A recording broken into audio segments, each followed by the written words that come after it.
Hello everyone and welcome to today's lecture. So today what we are going to do is we are going to focus on we are going to see fiscal audit under fiscal laws. Okay. So till now we saw application of standards. Okay. How we can apply standards during the audit. Now we will see with respect to audit under fiscal law. There are various provisions under Income Tax Act which requires us to perform the audit, and which are those provisions and how to perform the audit under those laws. What are the reporting requirements? What are the additional reporting based on the fiscal law that we need to see? Okay. So now let's come to the fiscal audit under fiscal law. As I told you in start also, that when we are doing an audit under a fiscal law, it's not only about the standards, it's about the provisions of that particular law. Okay. And we will be talking about Income Tax Act. Now, when I talk about audit under Income Tax Act, you might be thinking, okay, it's section 44AB tax audit. Okay. Form 3CD. But there is one more part like audit of trust. Along with that, that the normal tax audit, there are certain few things, few provisions, few areas that we need to understand at the time we are performing the audit. Okay. So let's start. Let's understand that. Now, first I will start with audit of trust. So I have bifurcated the section, or I have bifurcated the topic in two parts: audit of trust and audit of profession and business under section 44AB. Okay. Now, when I talk about audit of trust, okay, there is a condition, there is a provision, underlying provision for the audit of trust. Now, as you can see on screen also, that section 12A, again, section 12A of the Income Tax Act talks about some of the requirement for the audit. Okay. Now, I'm not sure how many of you are gone through, how many of you have gone through the audit DT subject till now, but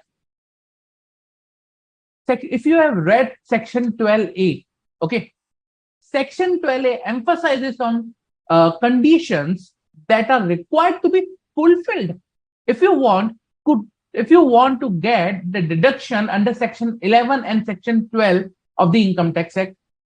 Now, one of such requirement under section 12A talks about the audit.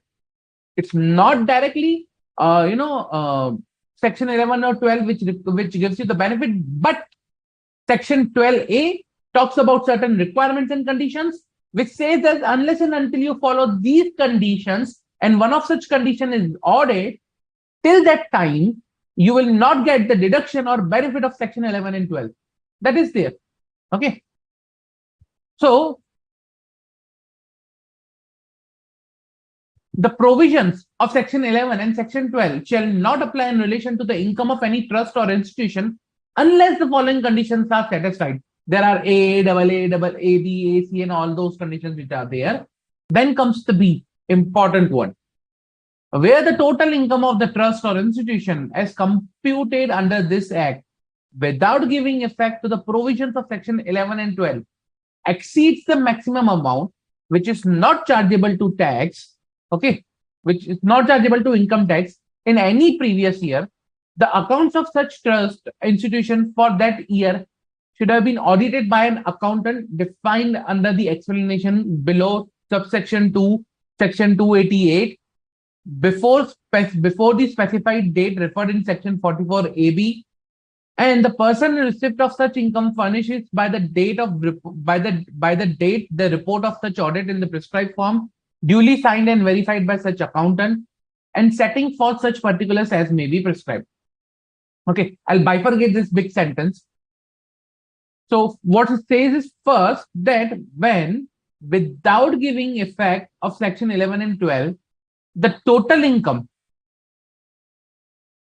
exceeds maximum amount which is not chargeable to income tax in any previous year.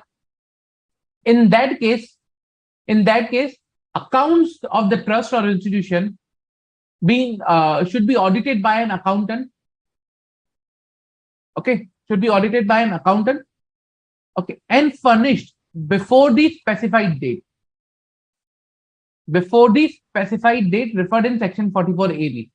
So you are not only required to audit, but you are required to furnish before the due date. That's the provision as of now. Okay. Now, when I talk about this particular provision, it requires us to audit when your amount, total income exceeds the maximum amount not chargeable to tax. And in order to take the benefit of section 11 and section 12, you need to do that. Now, there is a rule 17B.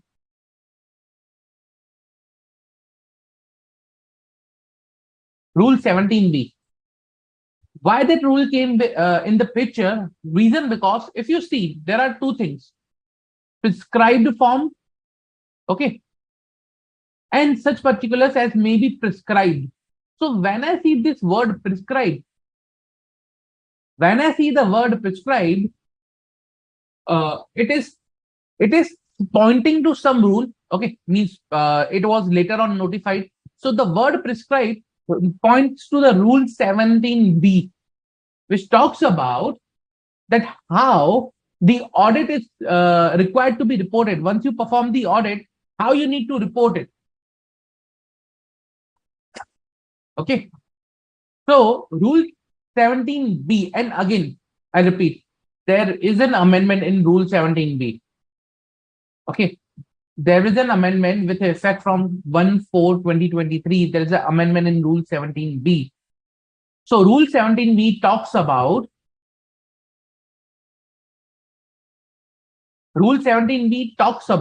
that in case, okay, in case of the report of the audit of accounts of trust or institution which is required to be furnished under subclause 2 of clause B of subsection 1 of 12A, that shall be in form 10B, the total income, where the total income of the trust institution without giving effect to the provision of section in 1112 of the act exceeds 5 crore during the previous year. Such trust or institution has received any foreign contribution during previous year. Such trust or institution has applied any part of income outside India during previous year. So there are three conditions for form 10B. One, if your income exceeds 5 crores during the previous year, you have received any foreign contribution, or you have a foreign application of income outside India. Okay. If you have done any of these three things, then I'll repeat, any of these three things. The word is or, which is mentioned in the provision.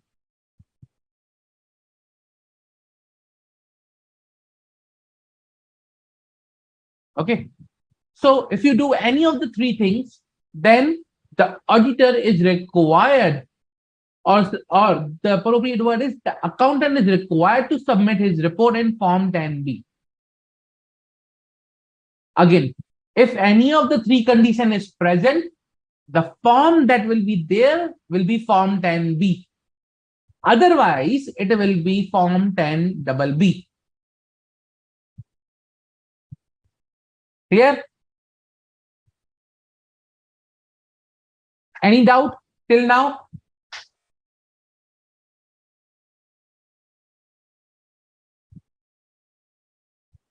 Any doubt?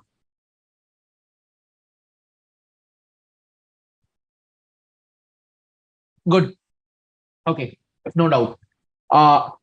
Now, if I talk about, just for your purpose, just for your understanding purpose, I have form 10B and 10BB with me. I'll show you that form, that how and what details are reported.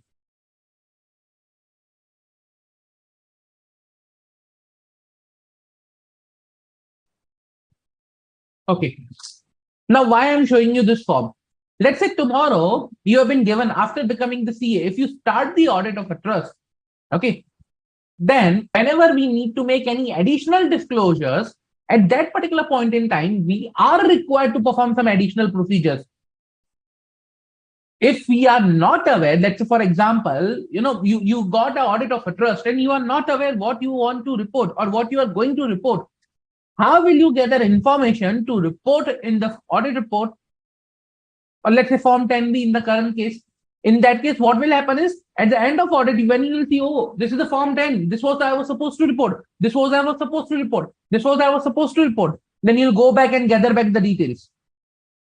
You may perform additional audit procedures just because you are not aware that this is also the information you need to report other than the financial statements.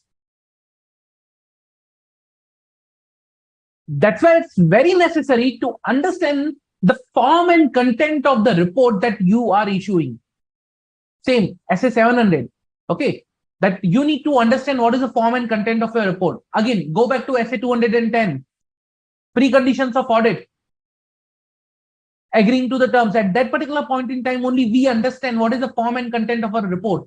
What is the applicable framework for them also, and how we will be. Is there any predefined form? Compliance framework, basically, we are talking about over here. Whether any compliance framework is present or not, and which compliance framework it is. What is the requirement of that compliance framework? That is the important part. Okay, let us see. So, Form 10B, okay, audit report and under clause B of 10th provision of clause 23C of section 10 of subclause 2 of clause B of section 1 of section 12A of Income Tax Act. In the case of trust or institution or university or other educational institution or hospital or medical institution. So what this is, we have examined the balance sheet of this particular whatever will be the name of the institution as at the date, the income expenditure account, profit and loss account for the year ended as on the date in agreement with the books of account maintained by the said fund or the trust, institute, university or other educational institute or hospital or medical institution. So again, we have verified, we have examined. These are the words which are coming. Then we have obtained all the information and explanation to the best of my knowledge and belief, which are necessary for the purpose of audit. In my opinion, proper books of accounts have been maintained at the registered office of the above named fund or trust or institution or university or other educational institute or hospital or medical institute at the address. In my opinion, best of my information according to the explanation given to me, the particulars given in the annexure are true and correct, subject to the following qualifications. So this is a place where you need to mention your qualifications.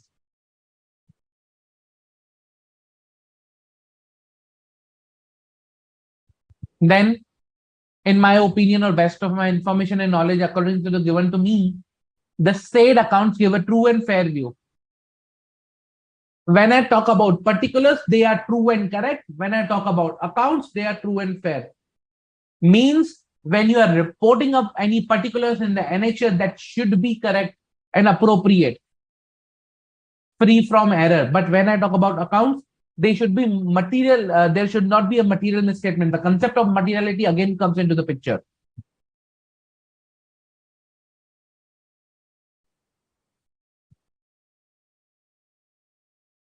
Are you getting the point over here? That's why the content and the form of reporting becomes very important, because the amounts or the particulars that you will be reporting in either Form 10B, Form 3CD, or whatever it may be, should be true and correct appropriately. That the amount should be appropriate, the amount should be free from error. Okay.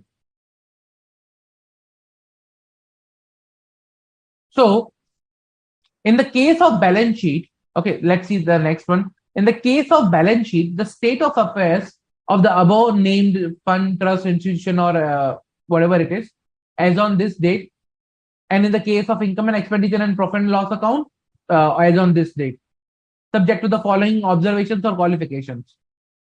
Okay. Now, these were the qualifications above, were the qualifications for particulars or annexure. And these are the qualifications for accounts.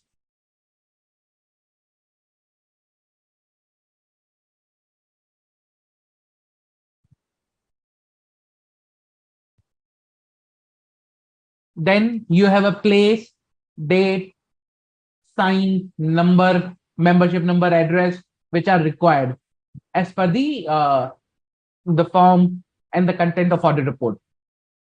Okay, so this is form 10B, and there is a detailed annexure given where you need to provide details of that particular institute or trust or legal, like for example, basic details, legal details. Then you need to provide registration details, when it was registered, under which section, what is the approval and everything, management detail, who manages it, what are the who are the trustees, percentage of their holding and everything, what are the object of the trust, institute or medical institute or hospital or whatever the entity it is. Then change in the objects, commencement of activity.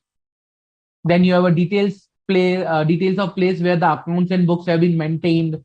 So where are the books and accounts and everything has been kept.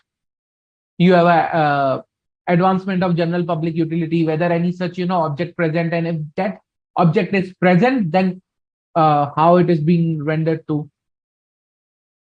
Business undertaking, like, okay, for example, what kind of business they are doing, what is the code, what is the nature of activity, and what is the income, whether income was included or not, the amount of income, everything. Business incidental to the object, so any other business that is being performed on the line of to achieve my objective. TDS on receipts. Then you have a voluntary contribution detail, very important. This is the main crux of this particular form. Then income applied. Then you have a application of income during the current year. Again, very important part of this particular form. Okay. Then you have a section 115 BBI, specific section for the trust.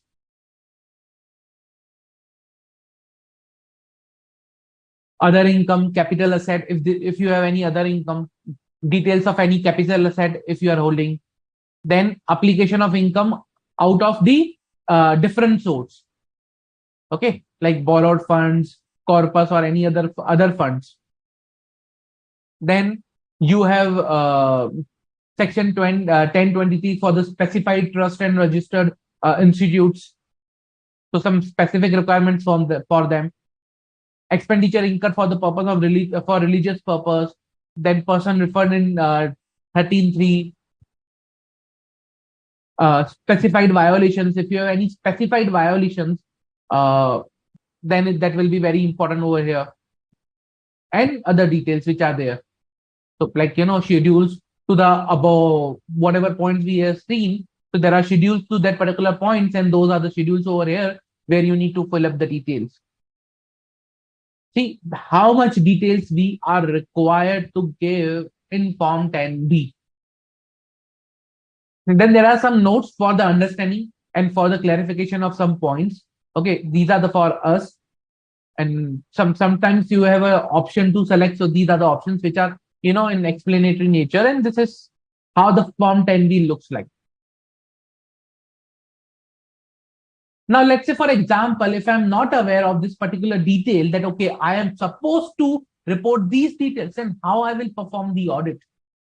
Hence, it's very important when you start any audit, you need to understand what is the form and content in which you are going to report. And I don't have anything, that I can say, okay, these are true and fair. No, I have to be correct for this particular detail. That's the form requires. That's the new requirement. You could say in the form. Enhanced reporting responsibility. Now the question is, very good question, Namrata. The question is, from where I can get this form? It's available on the website of the income tax. You can go and you can download it from there. There is an updated form available.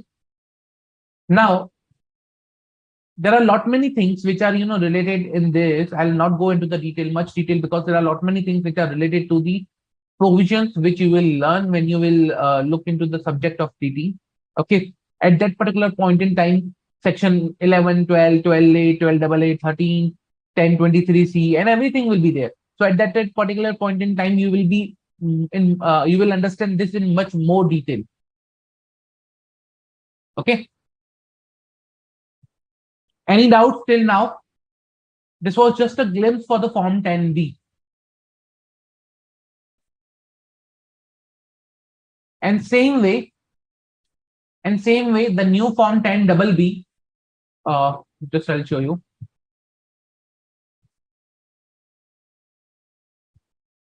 This is Form 10BB, the new form which is there. It's on the same line. I'll just focus on the highlighted areas which are there here.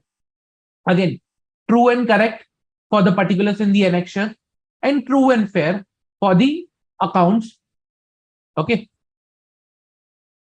Then, if you see the annexure over here, there are bit less sections compared to the previous Form 10B. Reason because this is not a from that particular category where you have a foreign contribution, foreign application, or income more than 5 CR or donation more than 5 CR. So if you see, there are less compared to the sections are comparatively less than my Form 10B. So I have hardly 1, 2, 3, 4, 5, 6, 7, 8, 10 sections basically. Sorry, 9 sections. That's it, and the form is done. There is not much in this form. So this is how you need to report. You need to report for audit of trust, or it's a public trust, it's a medical institution, hospital, educational institution, university, or any other institution or trust.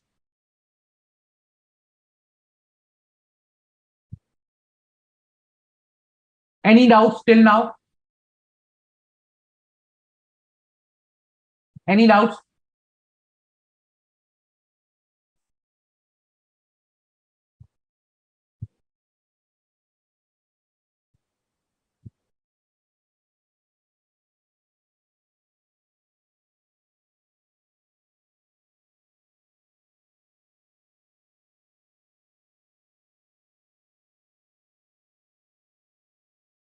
Okay. If no doubts, then I'll raise a doubt. Okay, I'll raise a doubt whether the provisions of Companies Act will be available, will be applicable. So if they are prescribing Form 10B, what about the provision of 143 3, or the requirements of those provisions in the current case, where I will report on these? So if I say, let's say for example, okay, this is the thing, Form 10B is applicable, where I will report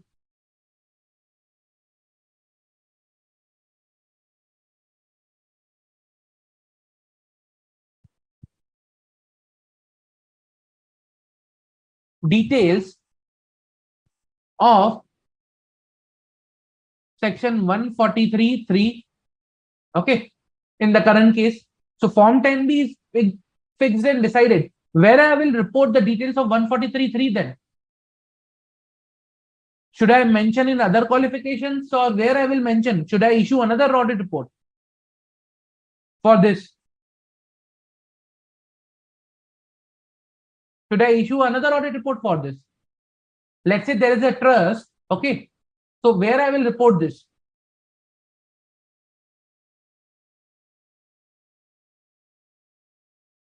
Come on, guys. Pretty easy.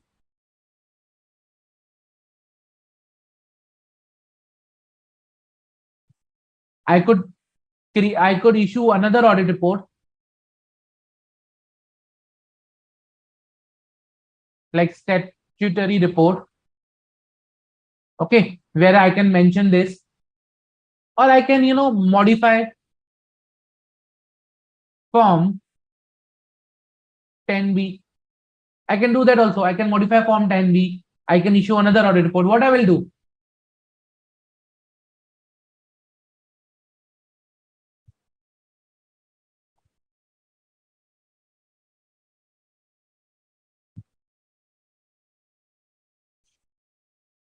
What about Caro?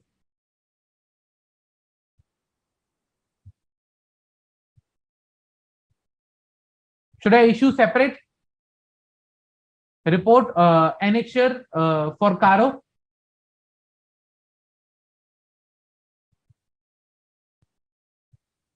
Should I issue separate annexure for Caro?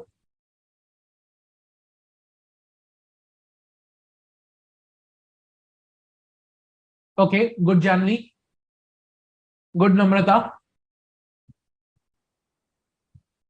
Come on, guys, quickly. Where I will include these items. If I'm doing an audit of trust, other than Form B,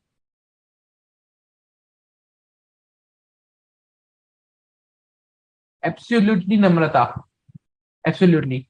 So, guys, when I'm talking about audit of trust, it is not a company. Simple.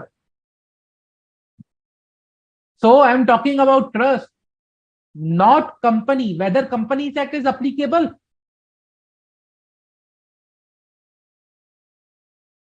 If Companies Act is not applicable, then why I'm bothered about Section 143 or Caro?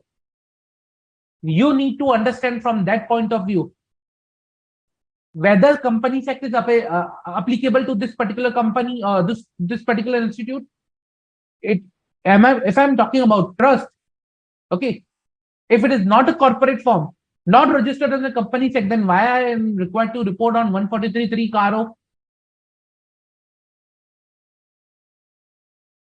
So you need to understand which form of in a body corporate, or which form it is there, and which are the laws and regulations applicable to that. It's not necessary that I need to issue report under 143.3 if it is not a company.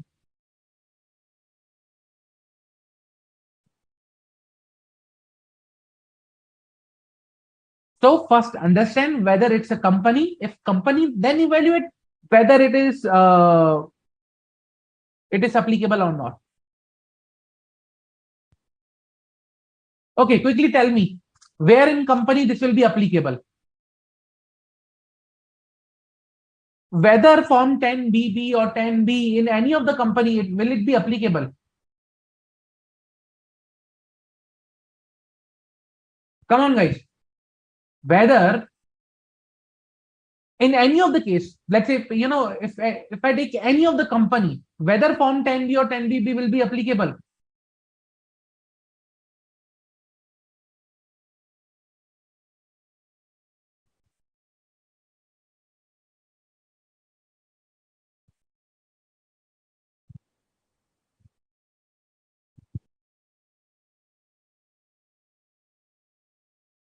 Absolutely correct. Yes, it will be applicable. That is your Section 8 company is also there. Good, Namrata. Now, another question. I'll remove this. Let's say, for example, there is a company, ABC Private Limited. It's a Section 8 company who has appointed you as an auditor.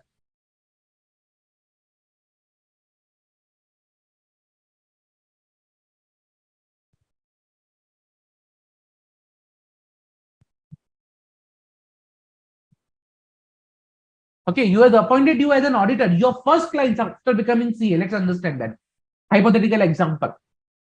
Now, that company is asking you whether Caro 2020, okay, if it is a Section 8 company, whether Caro 2020 is applicable to them.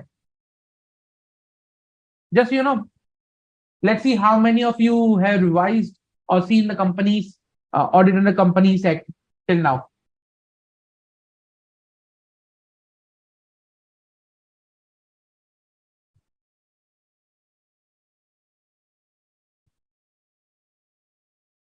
Come on, guys. Whether Caro 2020 will be applicable.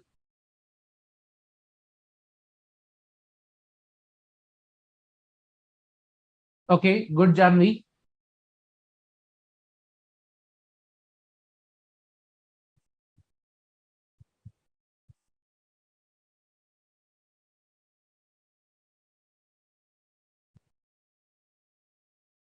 There's a reason why I'm asking this question, and there is a related reason I'm talking about.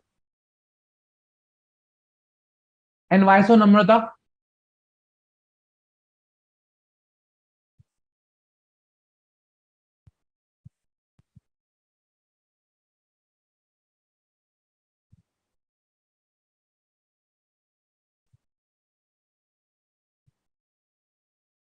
Come on, guys.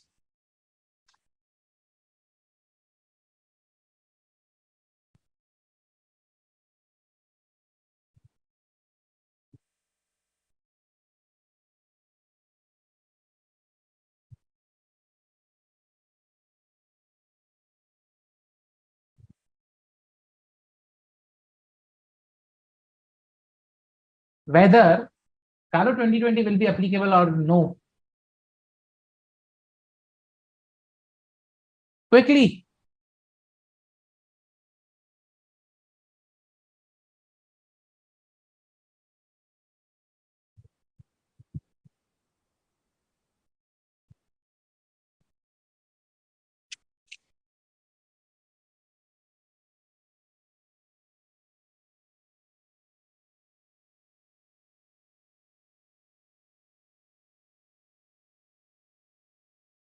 Okay.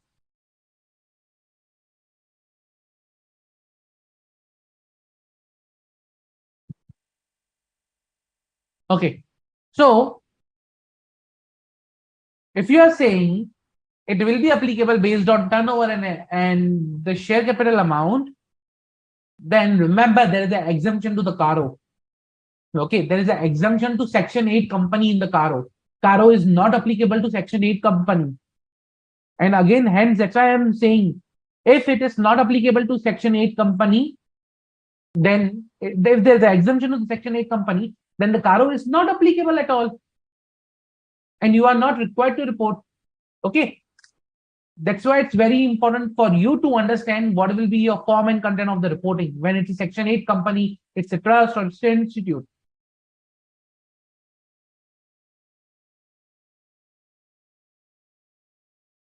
So Section 8, there is a specific exemption to the Section 8 companies under Caro.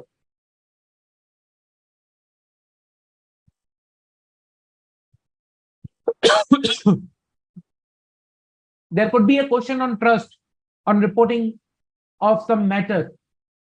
In that case, if it is a company form, let's say Section 8 company, okay, it's a charitable institute, but in the form of company, Section 8 company, then some of the reportings will be applicable of Section 143, but Caro will not be applicable.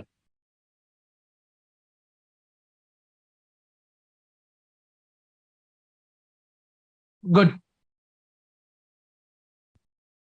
Now, when we talk about, so there is a question like, what is a fiscal audit? See, fiscal audit, or you could say audit under fiscal law. And when we talk about fiscal law, it's the income tax, GST, but now we don't have a GST audit that much in our syllabus.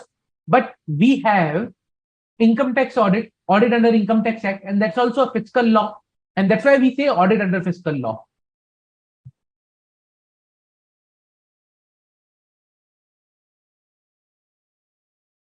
Clear?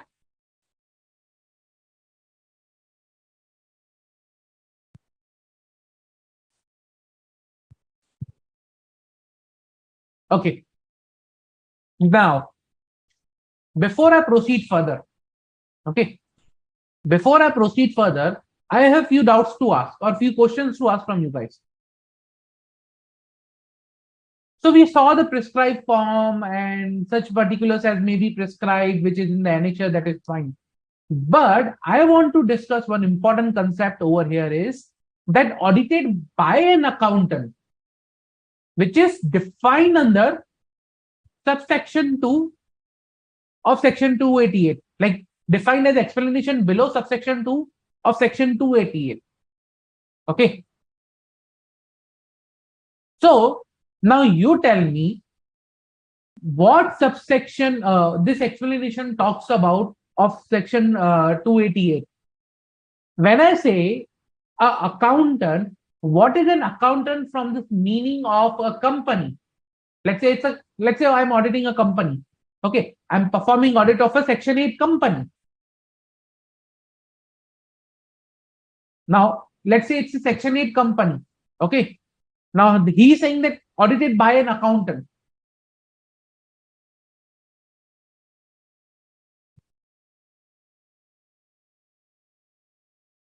Which accountant is being referred over here? Come on, quickly.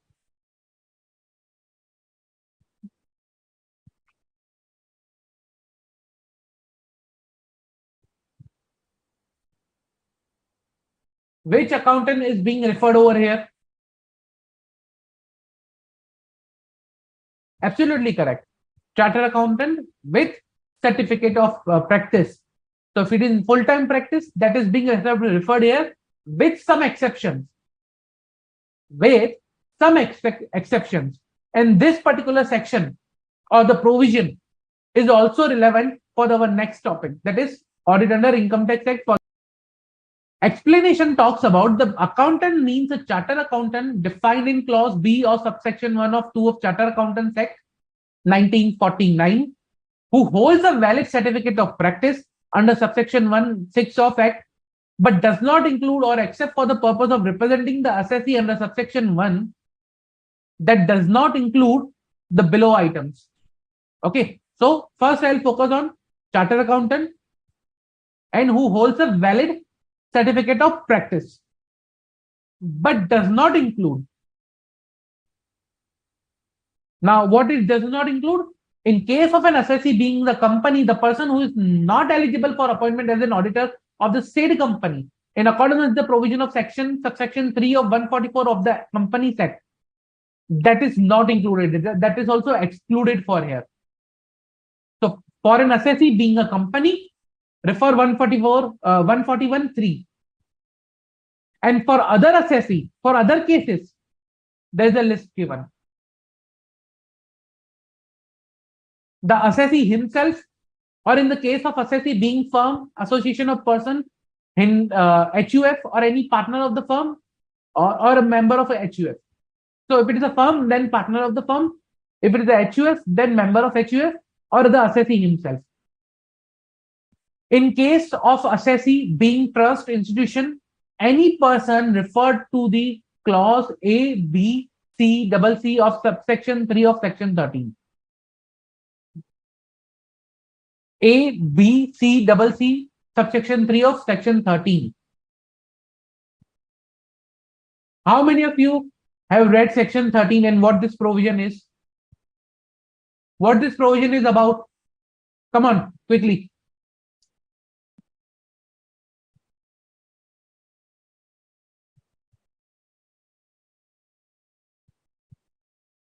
What this provision is about?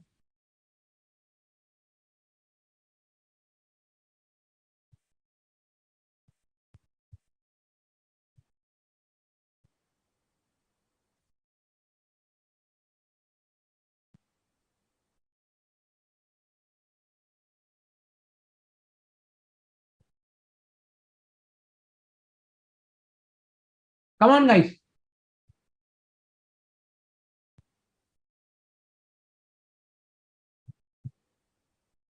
Yeah, section 13 of Income Tax Act. So how many of you read subsection 3 of section 13 of Income Tax Act?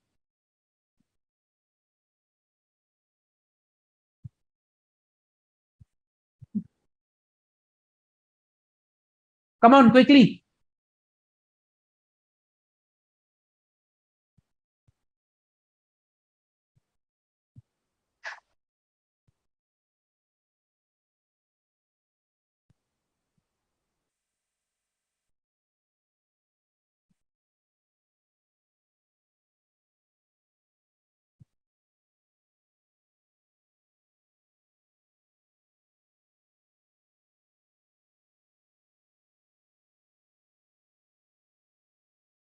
Okay.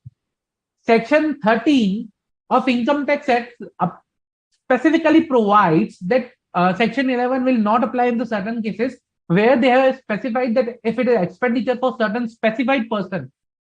Okay. The details of specified person, who could be a specified person, is given in this particular section. Okay. And now that particular subsection, okay, subsection 3 of section 13 defines the specified person, which are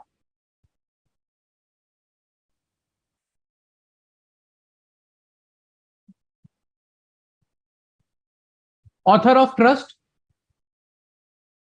okay, then person who has made substantial contribution to the trust,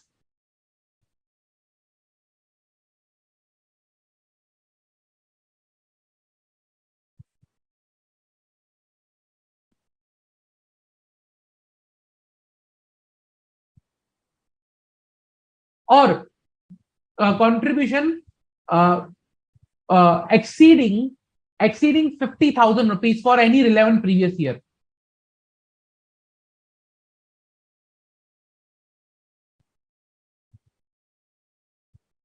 Then any trustee or trust manager or manager of the institution.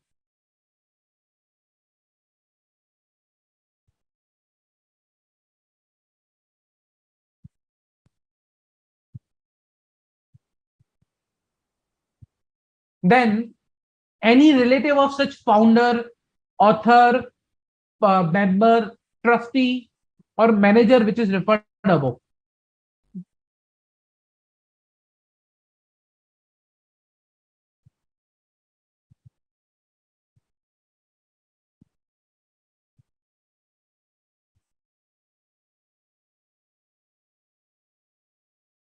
Or any other concerned person, or any concern, or you can say entity in which the person from these four have a substantial interest. Okay.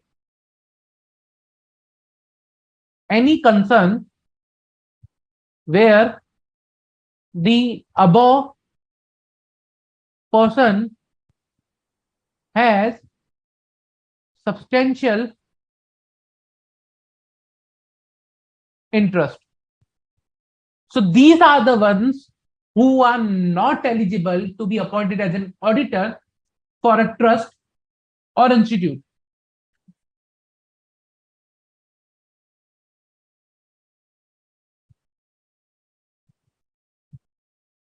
Clear?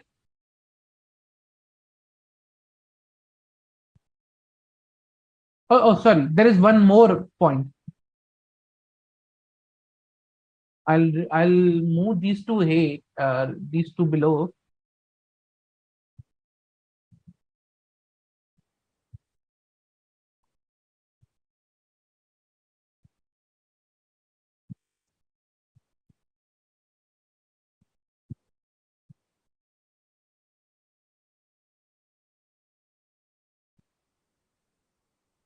If uh, if where the founder or author is a HUF, then the member of HUF.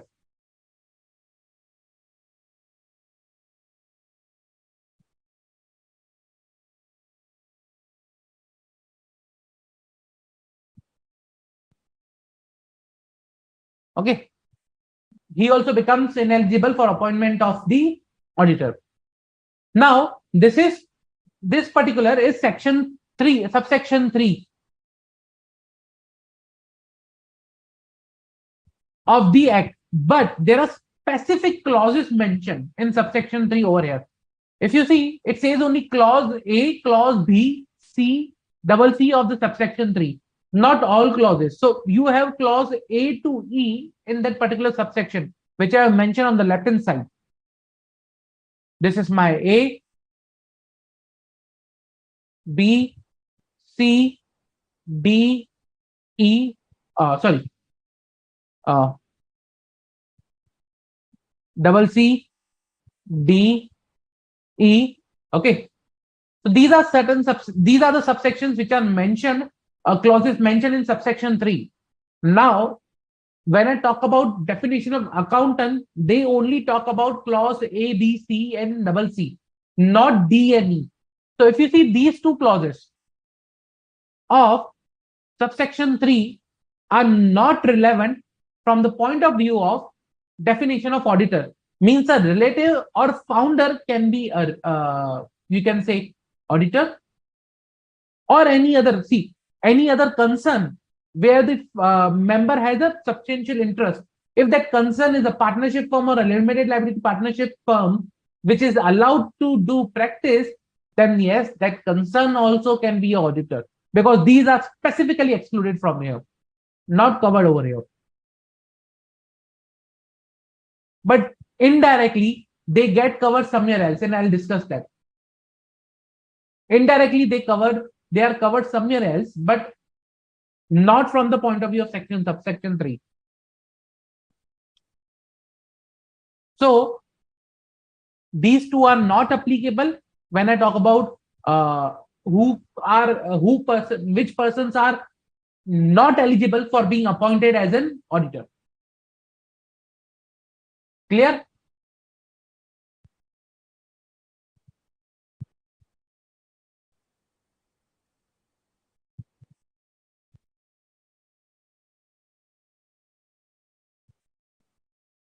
Next is, in the case of any person other than referred in subclause 1 and 2, that is not the assessee or firm or AOP or HUF, or in subclause 2 the trust, okay, then in that case the person who is competent to verify under section 139 in accordance with the provision of section 140, okay, he becomes ineligible for being appointed as an auditor. Any relative of the person referred in 1, 2, 3, any relative of the person referred in subclause 1, 2, 3. So I excluded the relative from here, relative of the founder trust and everything, but by virtue of this particular subclause, the relative becomes covered. That's why I have wrote it over here. So any relative of person referred in 1, 2, 3 means any relative of person referred in 2. This is all this A, B, C, and double C. I'm not covering directly, but I'm covering indirectly. That's the concept over here. So the relatives are there, are excluded from being appointed as an auditor.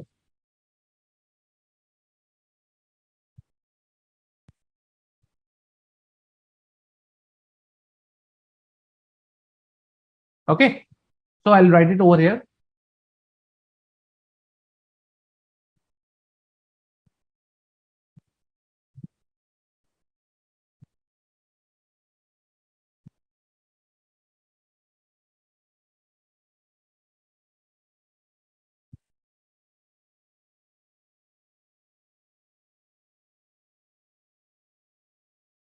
Then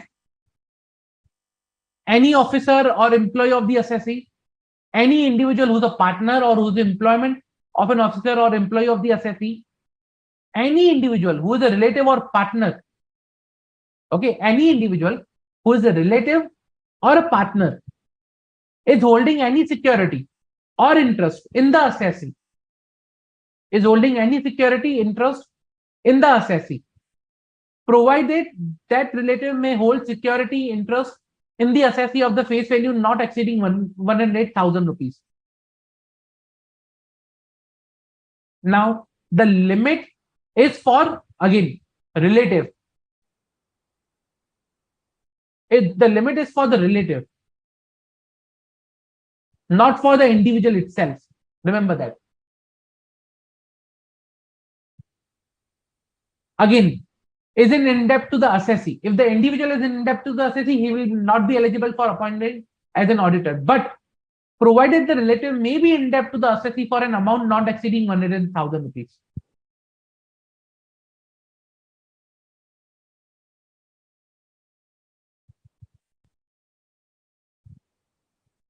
Third, has given a guarantee or provided any security in connection with the indebtedness of any third person to the assessee. But for the relative, again, provided that the relative may give a guarantee or provide any security in connection with this indebtedness of the third person to the assessee for an amount not exceeding, again, 100,000 rupees. So there is a limit for the relative, but not for the assessee himself or for the individual himself.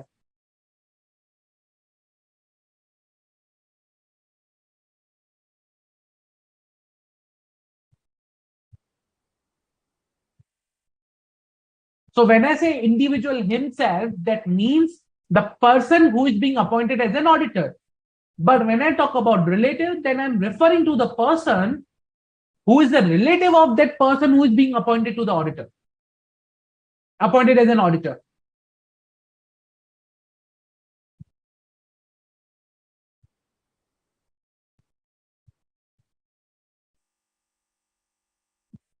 Yes, as of see, in the provision itself, there is no word mentioned that it's a per person or it's a cumulative limit.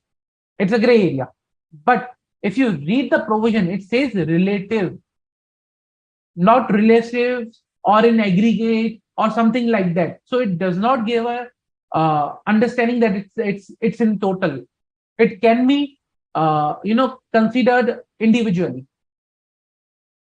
But again, it is a not a area which is specifically and detail specified in much more detail. It's a gray area.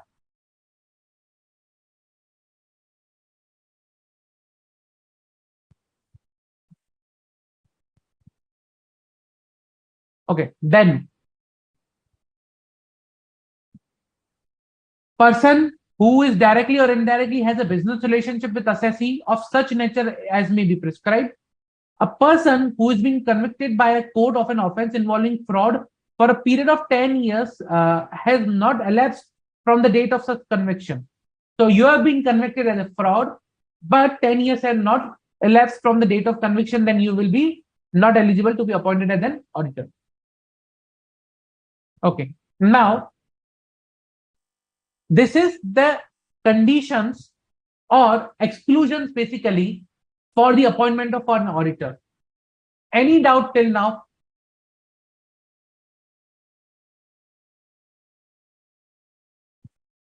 Any doubt?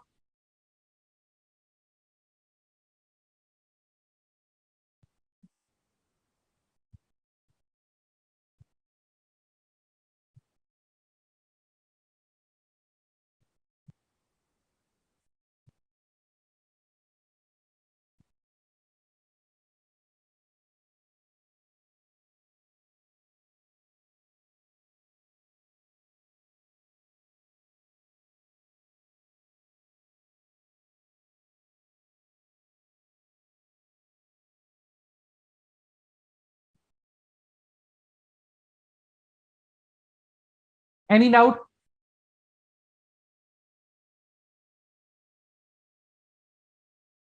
No? Clear with this point? Clear with the definitions?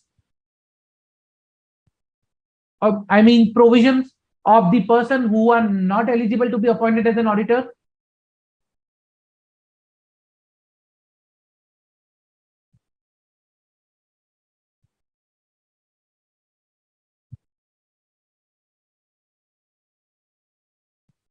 Okay. If that is the case, then let's see one question. We'll have an understanding, further in-depth understanding for with respect to the section 288. Mr. Raj was approached by Super Help Foundation, that is a trust, okay, for being appointed as an tax auditor. When I say tax auditor, means auditor under the Income Tax Act. Okay, so appointed as a tax auditor during the year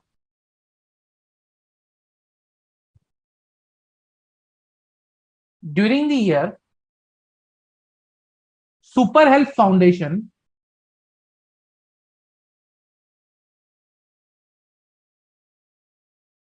provided rupees 1,20,000 loan to Miss Sunita, okay, wife of brother of Mr. Raj, which was outstanding at the financial year end. Okay. Now, one of the trustees has raised an objection with respect to appointment of Mr. Raj as an auditor. Kindly comment.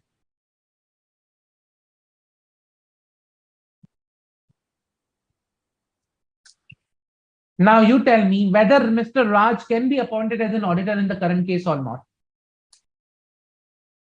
So the loan is given to Mr. Sunita or Mrs. Sunita. My mistake, sorry. She is wife of brother of Mr. Raj. Okay. Now you tell me in the current case whether Mr. Raj can be appointed as an auditor or not.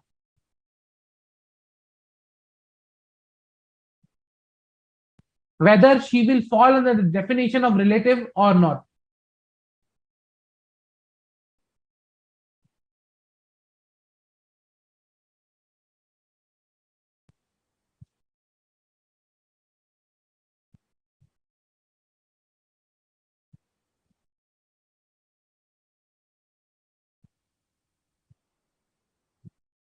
Whether it will fall under the definition of relative or not.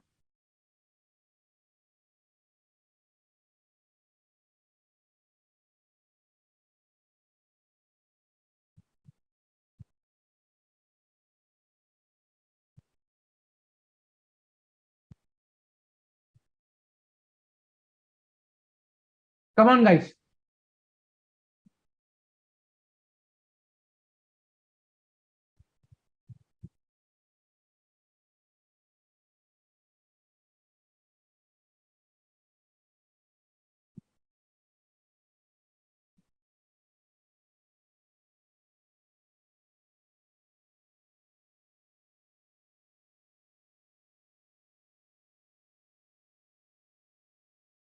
Come on, guys. Whether it will be counted in relative or not.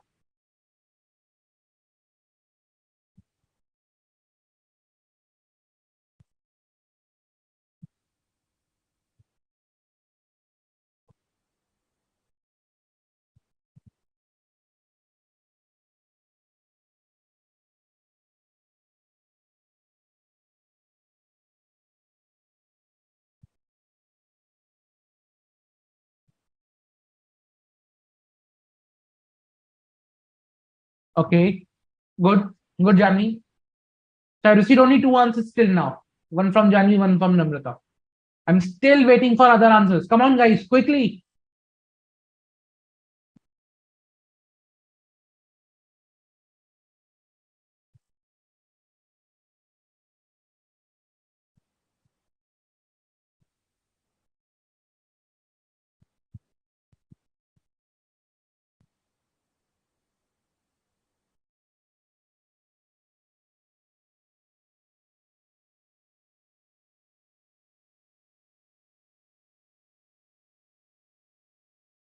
Quickly, guys.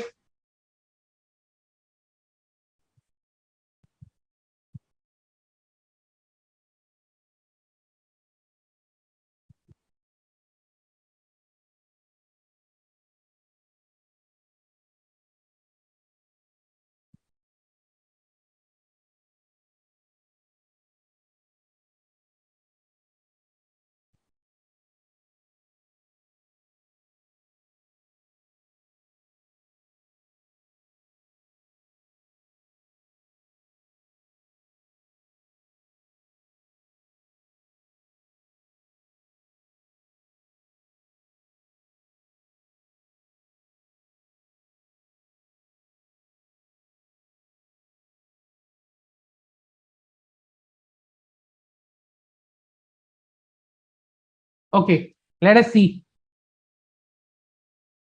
Now, It's very important. It talks about spouse of individual, brother and sister of the individual, brother or sister of the spouse of individual, any lineal ascendant or descendant of the individual, any lineal ascendant or descendant of the spouse of individual, and spouse of the person referred to the clause B, C, D, or E, that is brother or sister of the individual, or spouse of brother or sister of the spouse of the individual. All these form part of relative. So,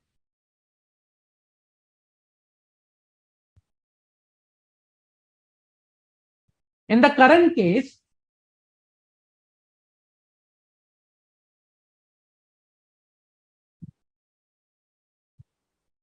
Mrs. Sunita, she is spouse of brother of individual, which is a relative. If that is a relative, if she is falling under to the definition of the relative, then what will happen is section 288, explanation to section 288 will trigger, because the amount is more than 100,000.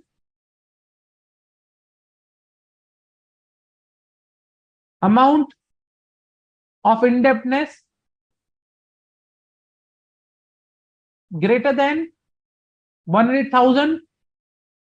In current case, it is 120.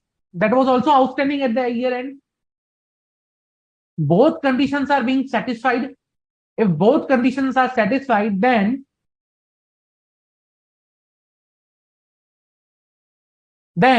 Mr. Raj will not be eligible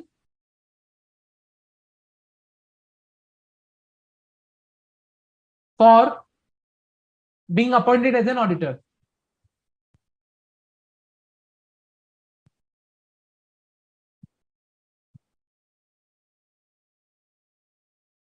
Clear? Any doubt?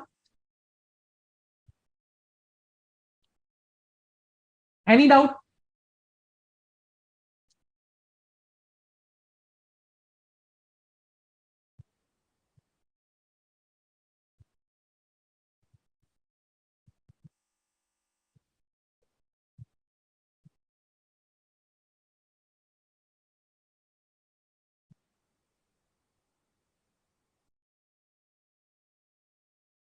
Okay. If no further doubts, then let's take one more question.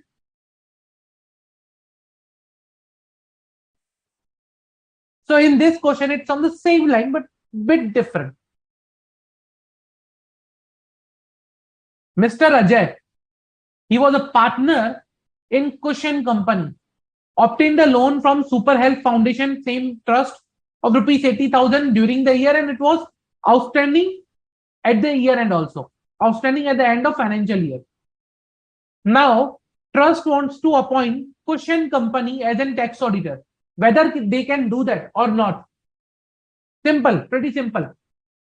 Just to understand the concept here, the trust wants to appoint Cushion Company as an tax auditor, whether they can do that or not. Now, it is only 80,000.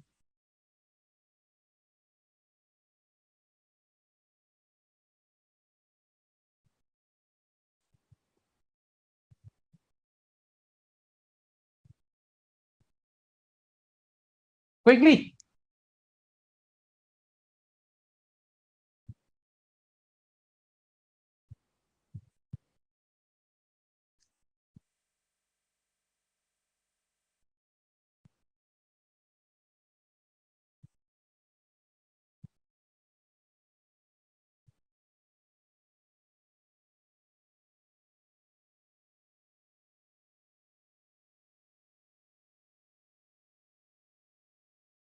Quickly, guys. Whether this will be possible, whether the Super Health Foundation can appoint Cushion Company as their auditor, tax auditor or not. If yes, then why? If no, then why? With reasons. Again, amount 80,000, not 100,000.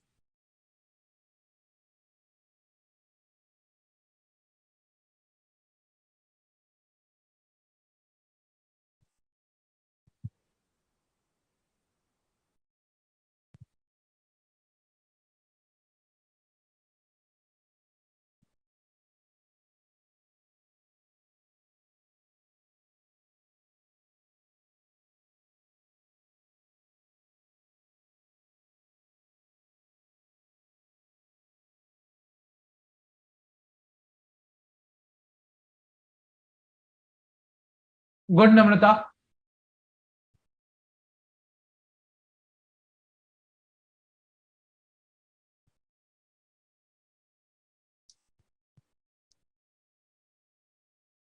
Come on, guys.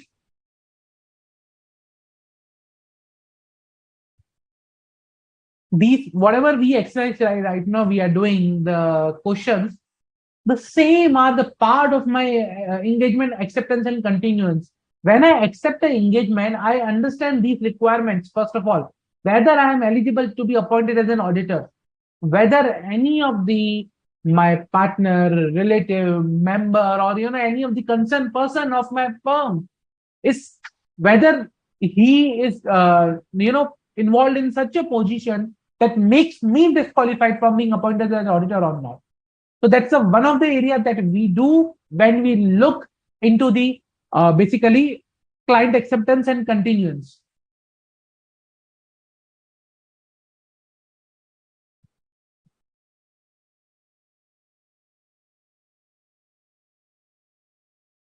So each and everything which we are referring here, which we are doing here, is same being conducted even after you become a CA, because that's very important.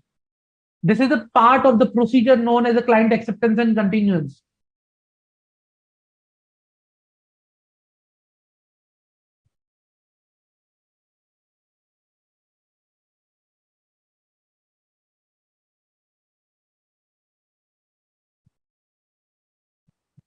I'm waiting for answer, guys. Come on, quickly. Let's say you have become CA.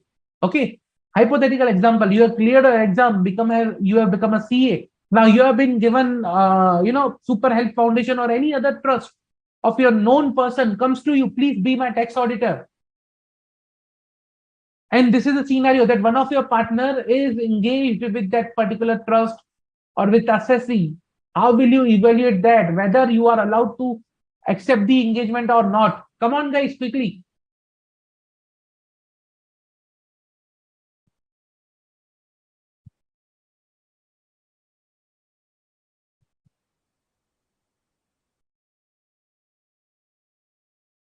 Okay, let's see the provision now.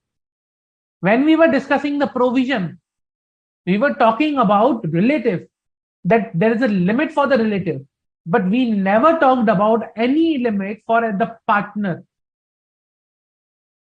for the individual. For individual or the partner, there is no limit. If that is the case, okay,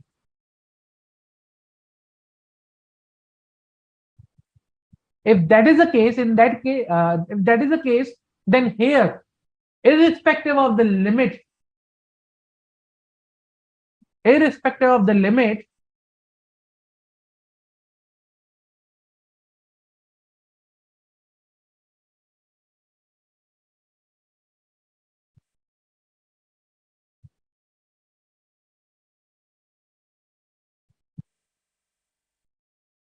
and hence Mr. Ajay, Kush and company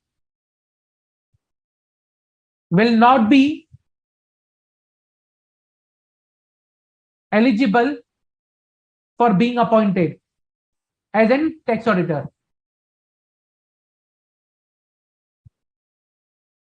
Okay. So Kush and company will not be eligible for being appointed.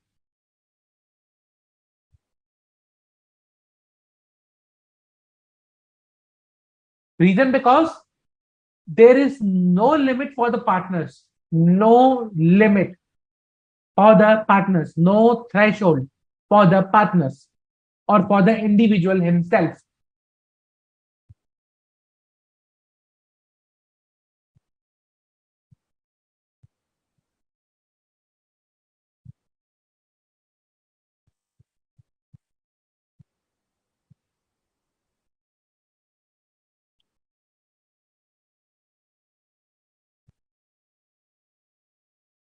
Okay, any doubts?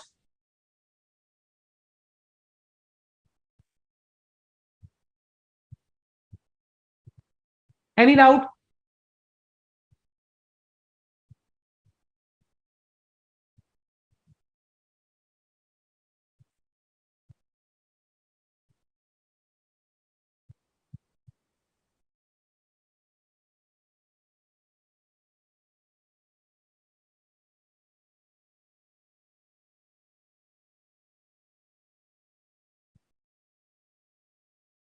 What if I change this question a bit? Then will the answer be same? Let's see. So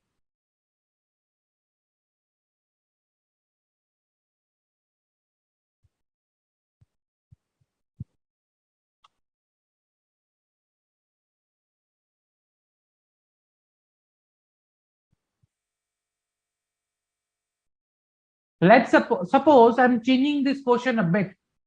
Okay. What I'm doing is I'm removing the partner from here.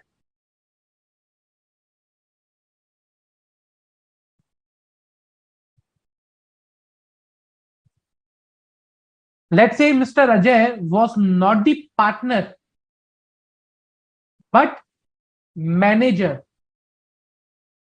Okay. He was the employee in Cushion Company. Now you tell me whether it will be same or it will be different. Let's say now the Ajay is manager, not the partner. We saw for the partner. Let's say Ajay is now manager in Cushion Company.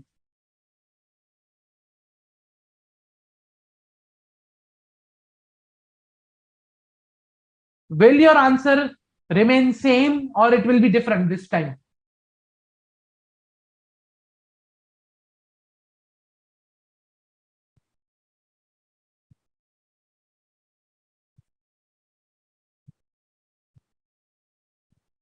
Good, Namrata.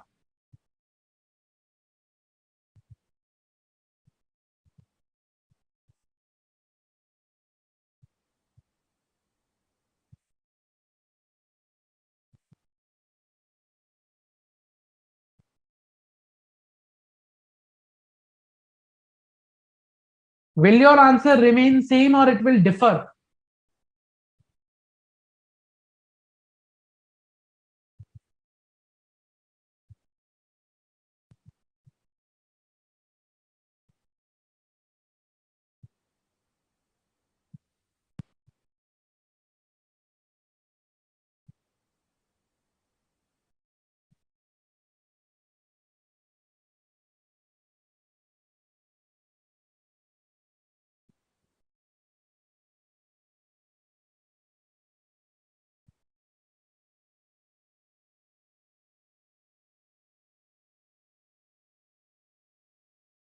Come on, guys.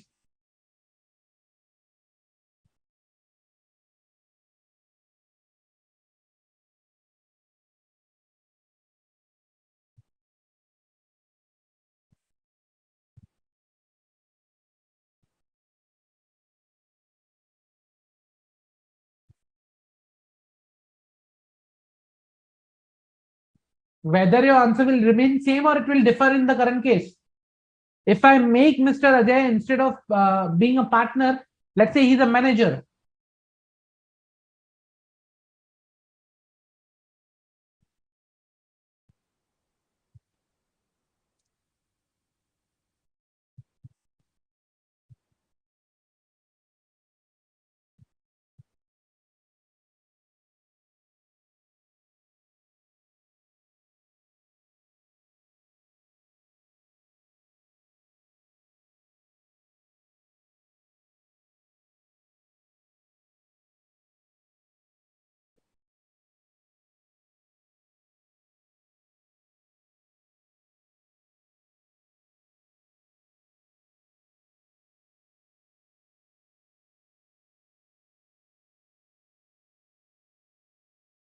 Okay.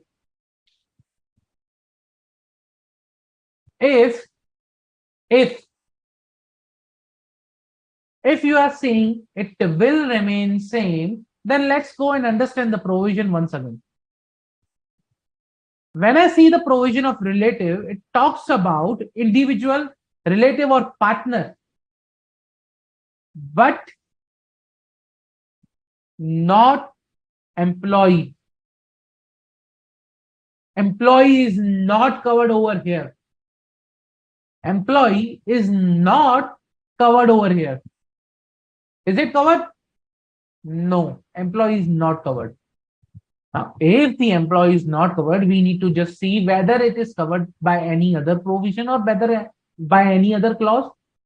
Let's say, for example, here, an officer, an employee of the assessee, but again, there is no uh, talk about the indebtedness of the employee of an individual being in debt to the assessee. So fine. Again, individual who is a partner or is in employment of an officer or employee of the assessee. Again, not any discussion on being employee in debt to the assessee. Employee of individual being in debt to the assessee. So this is also fine. Hence, if the employee is in debt to the assessee, it is not covered, it is not specifically disqualified, it is not being covered from this particular definition of accountant. Means I can be still an auditor, subject to there is one thing. So section 280S does not put a restriction if the employee is in debt. Section 288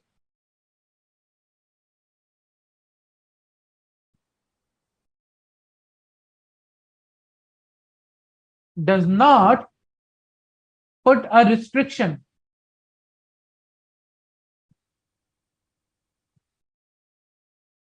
But there is some other requirement which I need to comply.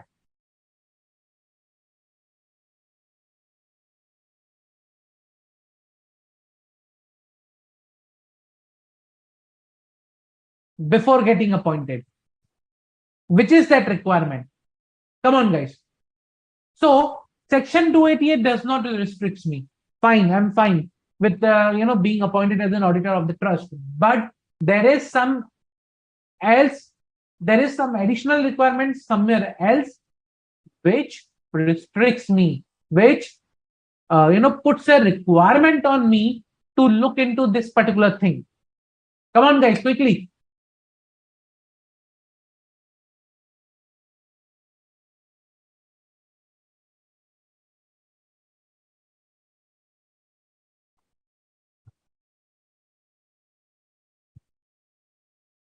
Quickly, guys. Just now, a few lectures back, we saw that requirement.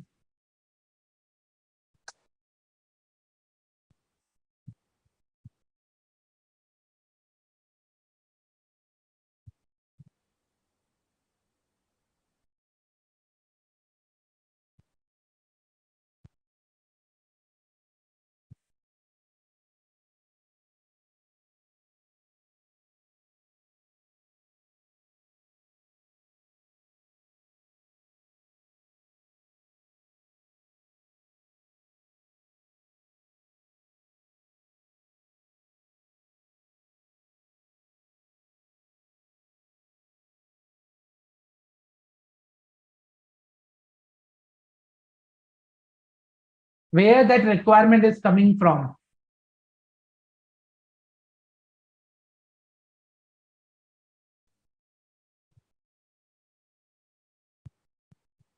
Where that requirement is coming from.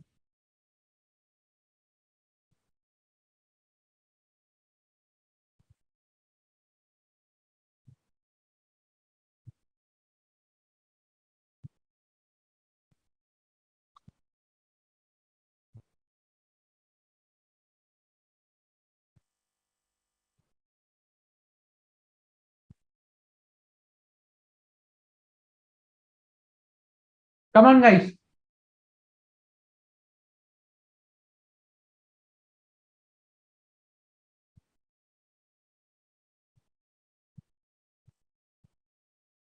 Absolutely correct, Janvi.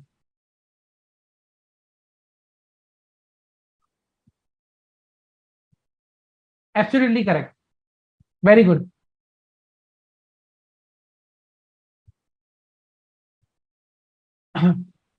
Just one answer I have received, and that too perfect on mark.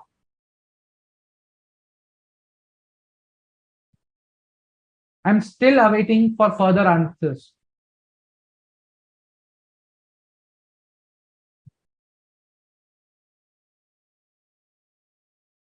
If we can have a two-way communication, like, if you try to participate, then it will really help you guys to understand the concept over here.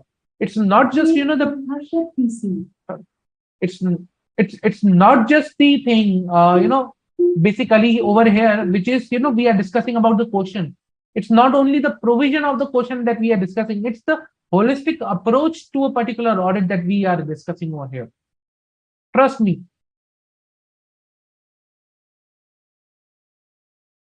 That's why please participate as much as you can, because it will enhance your understanding about a particular topic.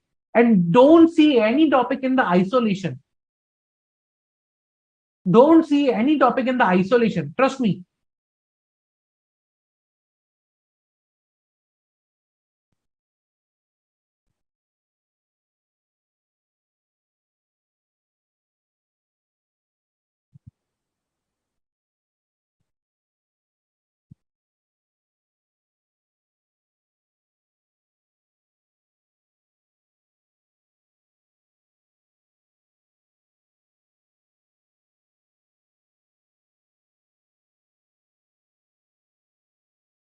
Come on, guys. I'm still waiting for your answers.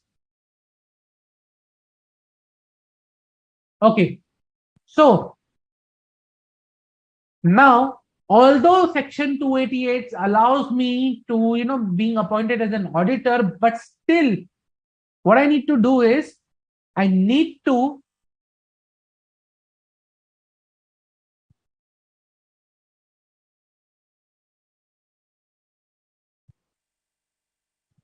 comply with SQC1 on independence.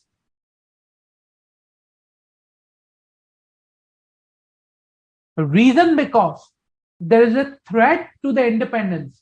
Number two, SQC1 talks about the firm should establish policies and procedures designed to provide it with reasonable assurance that the firm, its personnel, and where applicable others within the firm are subject to independence requirement and maintain independence where required by the code.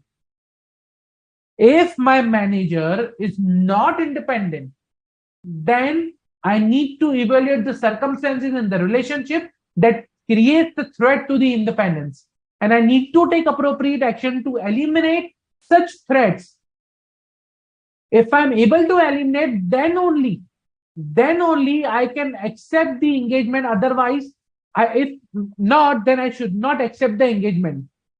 And if a threat is identified after accepting the engagement, if I'm not able to bring it down to the acceptable low level, then if possible, then I need to withdraw from the engagement.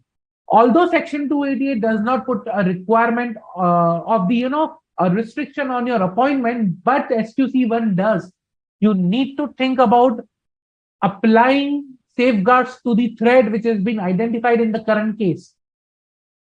If you are able to apply, if you are bring the threat to an acceptable low level, then only you can accept the appointment. Same requirement, SA 220.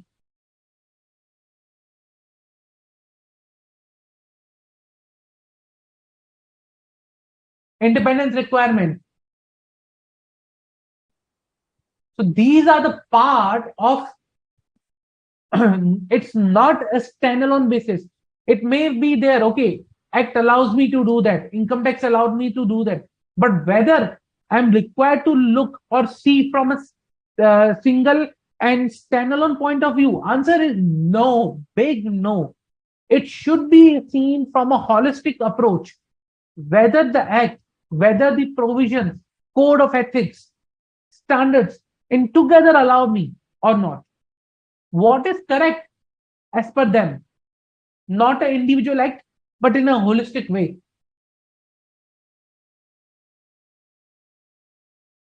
Clear? Any doubt? Any doubt with respect to that?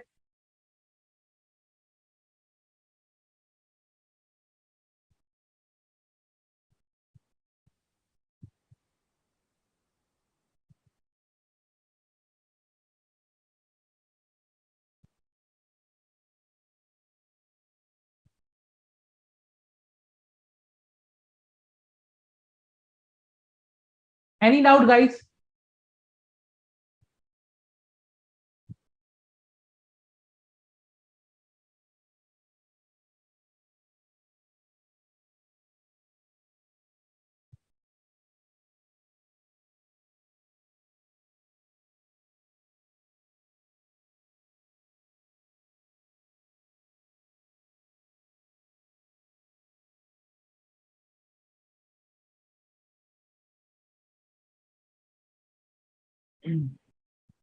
No, no doubts. Okay. If no further doubts, then let's take a quick 10-minute break. After the break, we'll gather back and we'll continue the session. Okay. Let's take a quick 10-minute break.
Hello, everyone.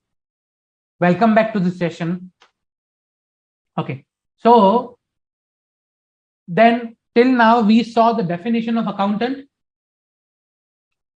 section 288, explanation to section 288. Okay, now we will continue with the topic of tax audit, that is audit under section 44 AB.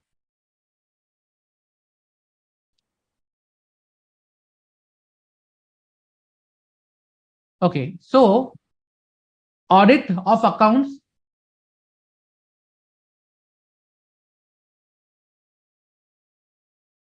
of certain person carrying on business or profession under section 44 AB.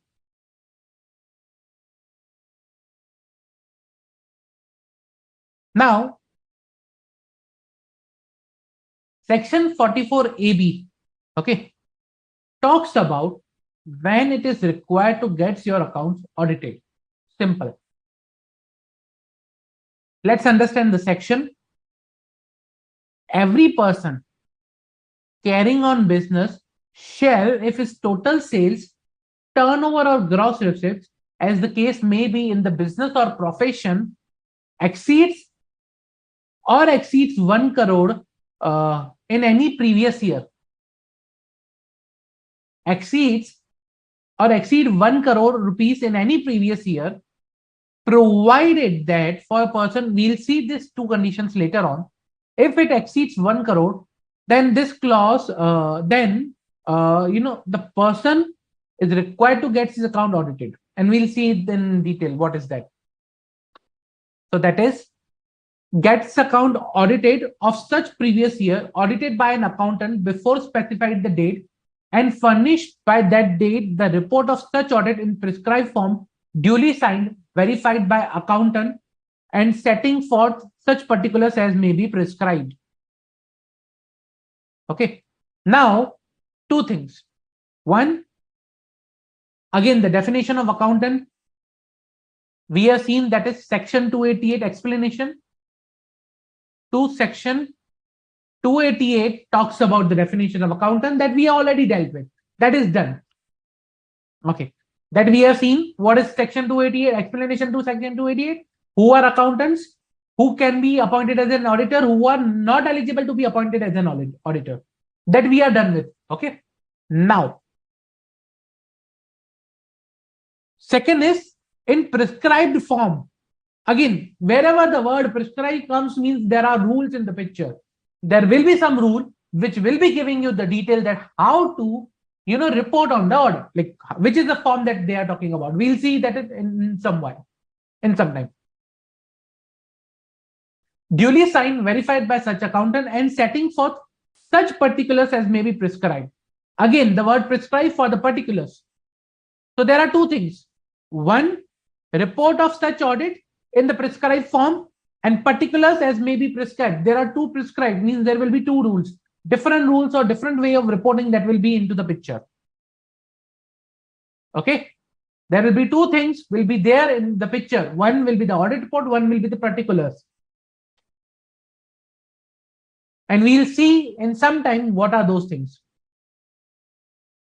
So a person carrying on business, having turnover or gross receipts or total sales in the business exceeding 1 crore, then he is required to get his account audited. Fine, that is done.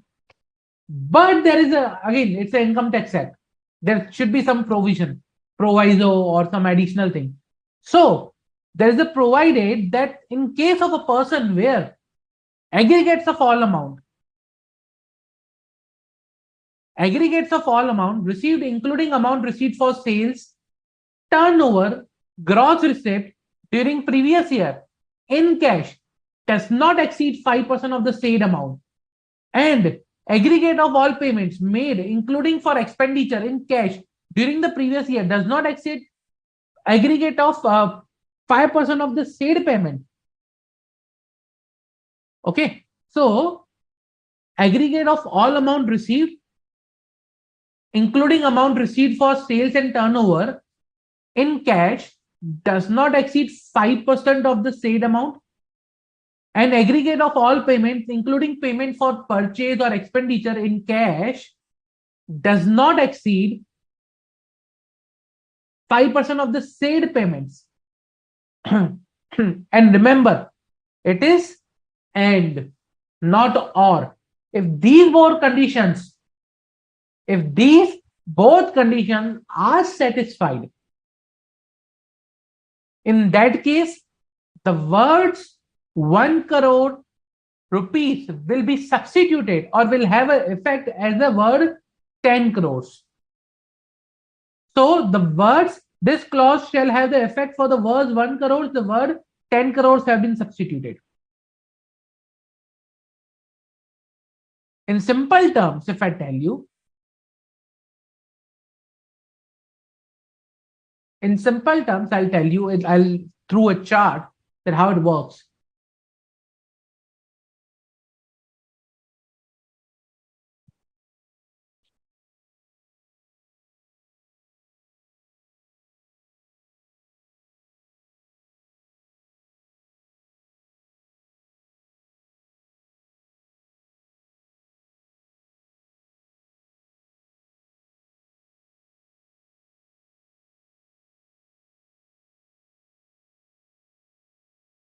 Okay. Now, if persons receipt and payment in cash exceeds 5% of that category, means if a person's receipt exceeds 5%, if a person's receipt in cash exceeds 5% of total receipts,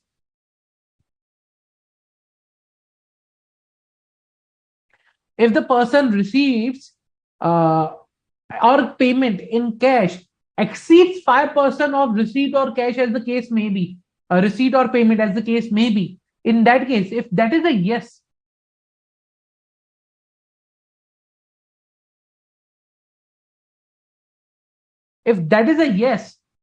then limit for audit of turnover is rupees 1 crores. No, it does not exceed. It is within 5% of the total of that particular category. Then the limit for the audit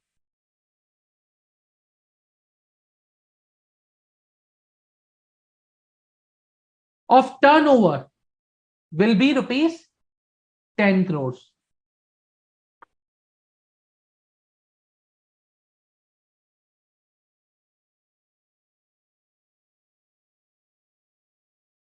Clear?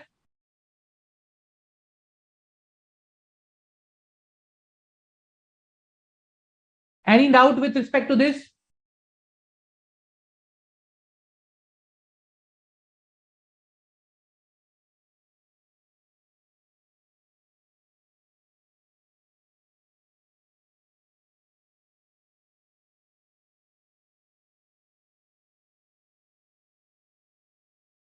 Okay.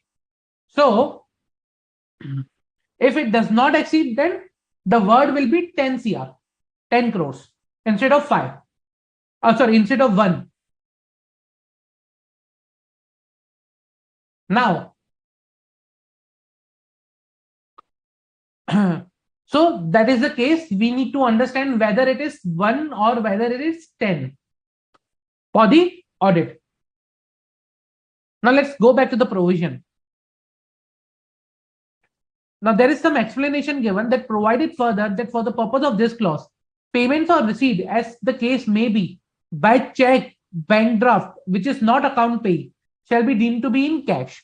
Means if it is not by account pay, then it will be in cash. It will be deemed to be in cash. Okay, that is fine.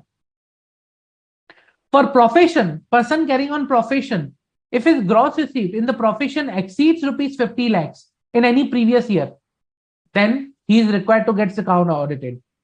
exceeds 50 lakh rupees in any previous year, there is no cash or anything given for them. There is a direct limit for the profession.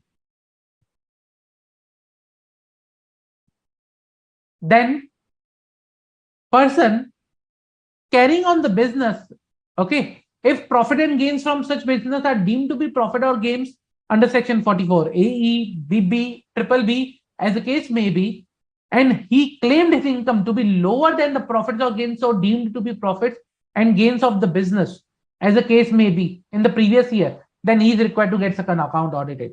Number one, if the person carrying on the business and if the profit and gains are deemed to be profit of under section 44 AE, double B or triple B, plus, and again I'll focus on that, there is a word and he has claimed his income to be lower than the deemed profits, then in that case he is required to get his account audited. Next is carrying on business or profession. If the profit and gains from business and carrying on profession, if the profit and gains from professions are deemed to be the profit and gains from of such person under section 44 ADA, and he has claimed such income to be lower than the profits and gains so deemed to the profit and gains of his profession, and his income exceeds the maximum amount which is not chargeable to tax in any previous year, then he is required to get his account audited. So there are two things. One, okay, he has claimed income to be lower than the profit and gains so deemed to be the profit and gains under that particular section. He is carrying on the profession, okay, and for section 44 ADA is applicable to him.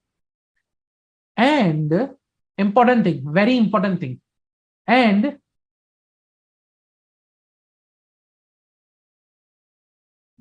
sorry, not this end, there is another end. Okay, and his income exceeds maximum amount which is not chargeable to tax, then he is required to get his account audited. So when he's claiming lower than the deemed plus his income exceeds, then he's required to get his books of accounts audited. Okay, now the last one, a person carrying on business, if the provision section 4 of 44 AD are applicable in his case and his income exceeds the maximum amount which is not chargeable to income tax in any previous year, then he is required to get his books of accounts audited. Now the question comes, what is subsection 4 of 44 AD? Can anyone tell me what is provisions of subsection 4 of 44 AD?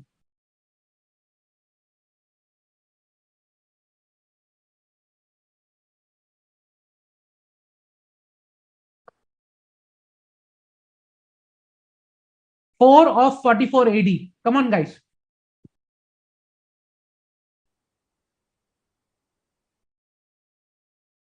So it is said that if provisions of 4 of 44 AD are applicable and his income exceeds the maximum amount not chargeable to tax, in that case audit is mandatory. But what is 444?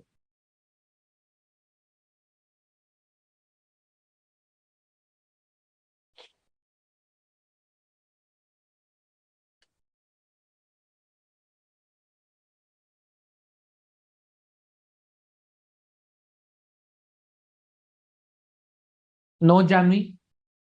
There is the 444 AD is a specific requirement which talks about certain things, which talks about a specific case. Come on, guys. What is 444 AD?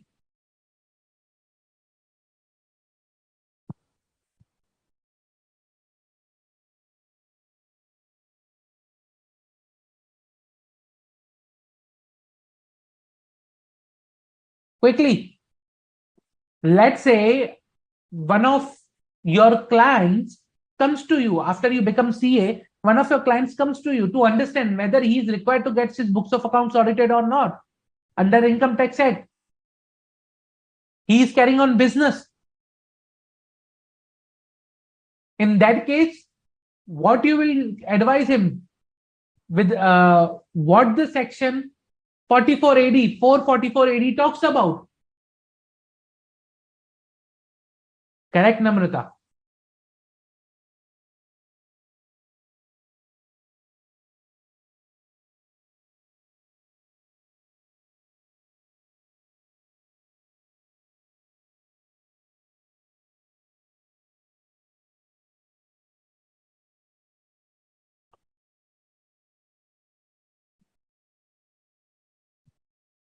Come on, guys.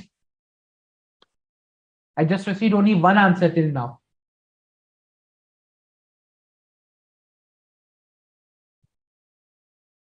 Jay, there is something more to that.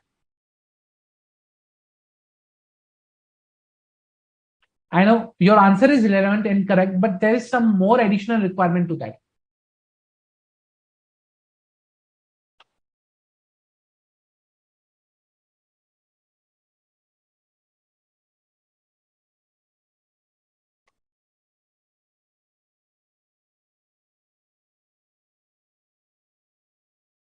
Very important to understand this particular scenario because it gives us the clarity about the application or applicability of the tax audit, whether a person is required to get his books of account audited or not.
Come on, guys, I'm still waiting for your answers.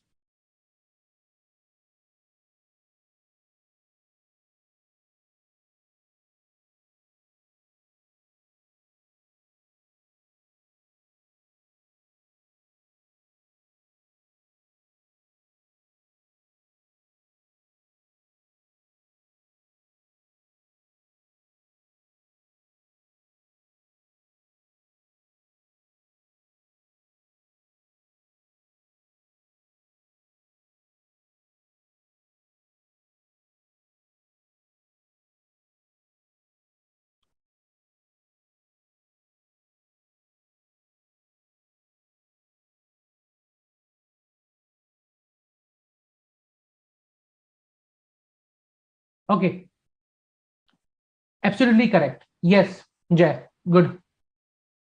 So let's see what 444 AD talks about. So where, so 444 AD talks about where an eligible assessee. So I have just mentioned over here on the right hand side, if you can see, for the better understanding.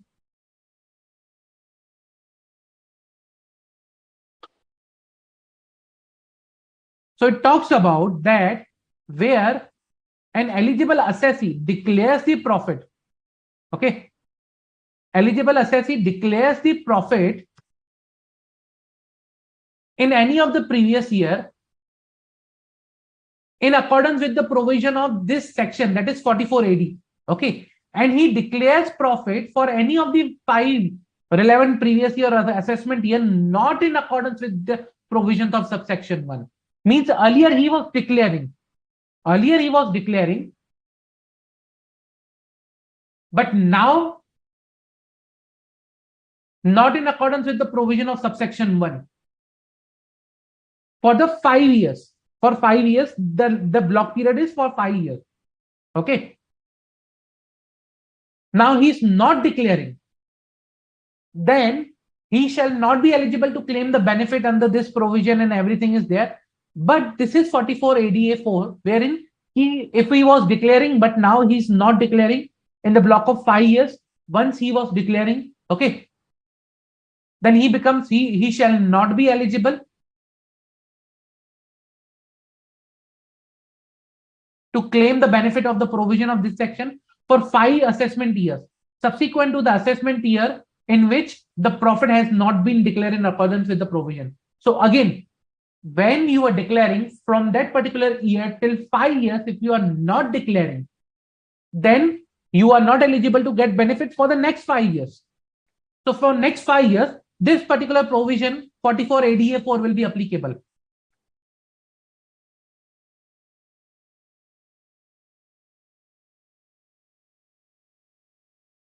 For next 5 years, this provision will be applicable. Okay. Now that is 44 ADA, 4 ADA, 4 AD, sorry, 44 AD 4. Now when this is applicable and my income exceeds maximum amount which is not chargeable to tax, then I'm required to get my books of accounts audited.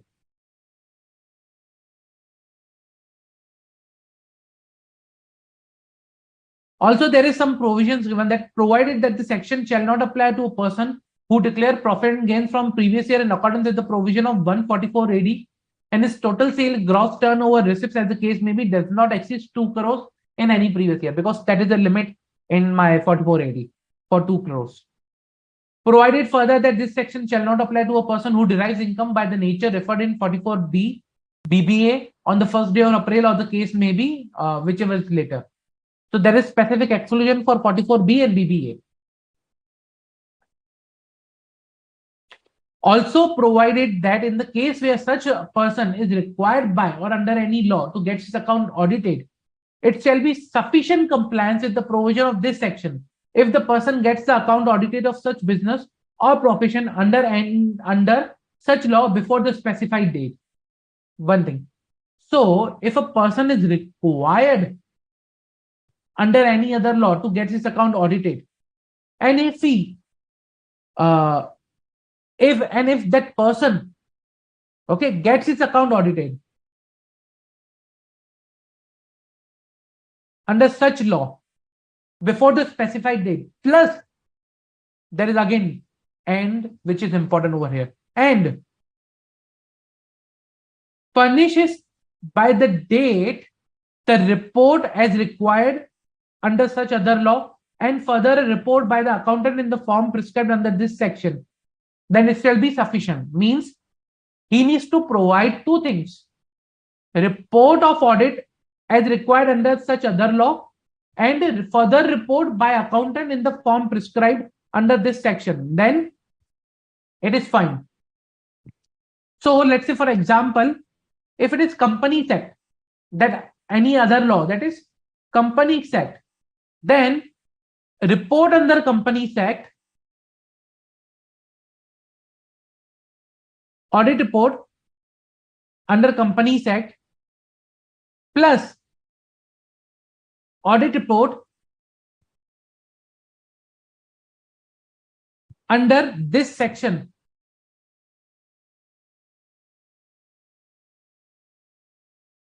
will be required to be furnished.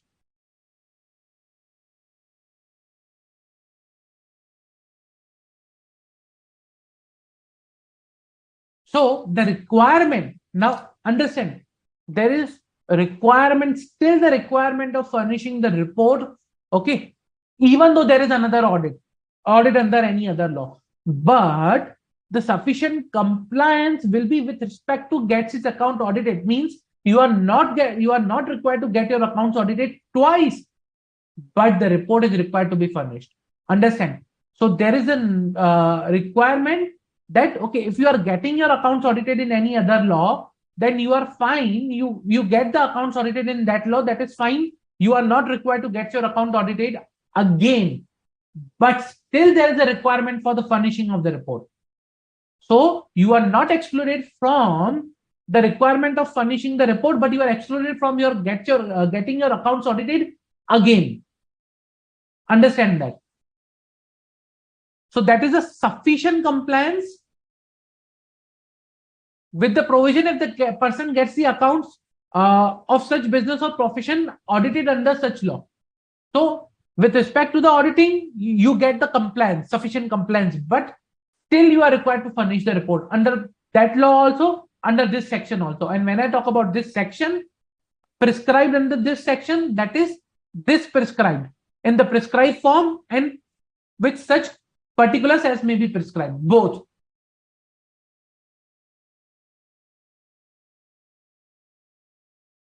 Now the question comes is, which is the prescribed form? Come on, guys. So when I talk about prescribed form under this section, which is that prescribed form? What is that form? Which form we are talking about?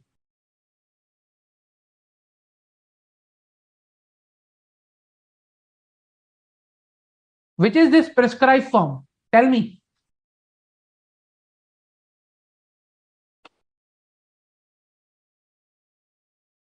Which form we are referring over here? Which is the prescribed form?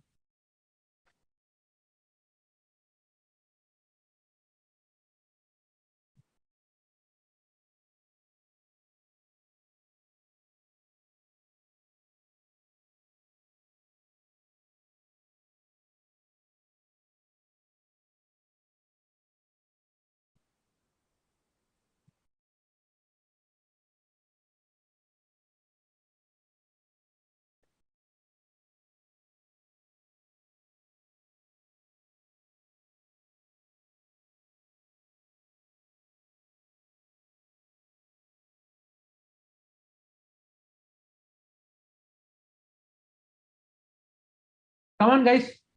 Which is the prescribed form we are talking about here? What is the form which is there for the audit report under section 44AB?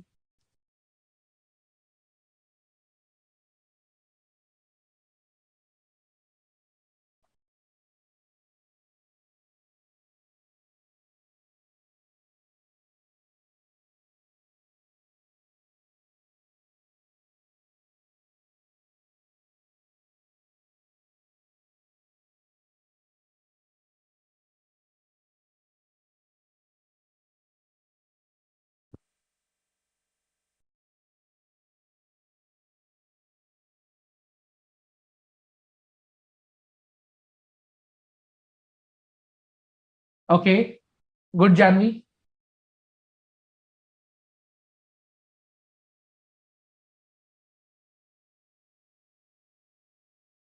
So the prescribed form under section 44AB, again, the prescribed form under section 44AB is form 3CA, 3CB. There are two forms, and these forms are prescribed through a rule.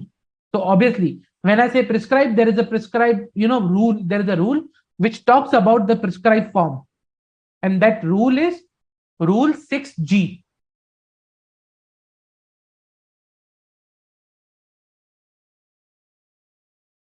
Okay, Rule 6G talks about form 3CA, 3CB. Plus, there is a prescribed particulars that we are required to submit. Again, that particulars are again based on Rule 6G.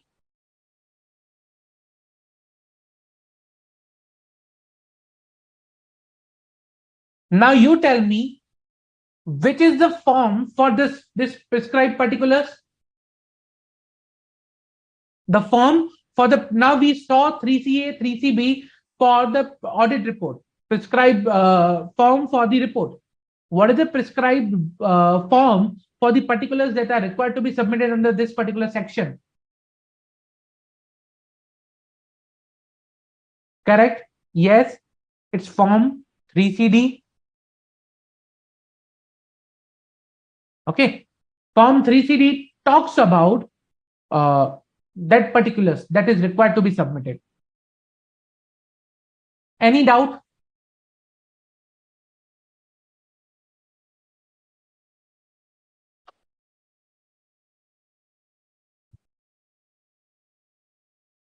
Any doubt?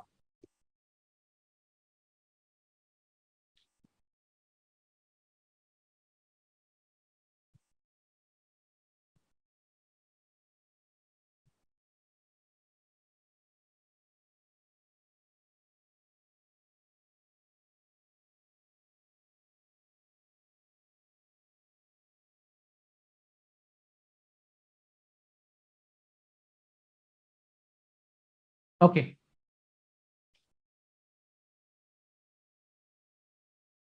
If no doubts, then let me proceed forward. So that was the requirement of section 44AB that we understood now. Let's understood with an example. Okay. Let's understood with an example. New India Trading Company, a partnership firm, decided to appoint Hindkush and Associates as their tax auditor for the financial year ending on 31st March 2021. The signing partner of Hindkush and Associate, Mr. Hind Singh, was a relative of Mr. Raj, who was a partner at New India Trading Company, but retired in March 2020. Mr. Mansukh, the existing partner, raised an objection that Mr. Hind Singh, being a relative of the partner, cannot be appointed as a tax auditor. Kindly comment with respect to section 288. So another question on section 288. So New India Trading Company partnership firm decided to appoint Hindkush and Associate as their tax auditor for financial year 31 March 2021. Ms. Signing partner of Hindkush and Associate, Hind Singh, was a relative of Mr. Raj, who was a partner at New India Trading but retired on March 2020. Mr. Mansukh, the existing partner, raised an objection that he cannot be appointed because the relative, okay, Mr. Raj, was a partner of the firm, New India Trading Company, and hence he is disappointed, disqualified from being appointed as a tax auditor. So kindly guide in the current case whether Hindkush and Associates are eligible for being appointed as a tax auditor or not. Come on, guys. You need to select one option. Options are: although Mr. Raj retired from the firm, he still be counted as a partner as 3 years not elapsed in the date of retirement, and Mr. Hind Singh cannot be appointed as an auditor. Although Mr. Raj was retired from the firm, he will still be counted as a partner for 5 years, has not elapsed since the date of retirement, and hence Mr. Hind Singh cannot be appointed as a tax auditor. Although Mr. Raj retired from the firm, he still be counted as a partner as 7 years are not elapsed since the date of retirement, and Mr. Hind Singh cannot be appointed as a tax auditor. Mr. Raj retired from the firm and hence he will not be counted as a partner of the firm. Hence, Mr. Hind Singh can be appointed as a tax auditor. Come on, guys. What is the correct option over here? A, B, C, D.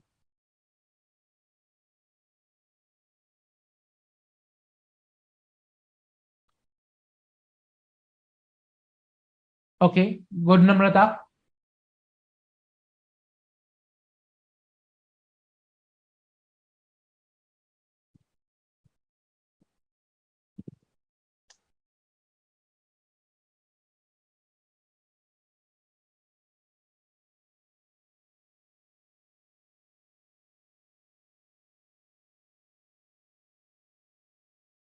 Okay, good, Janvi.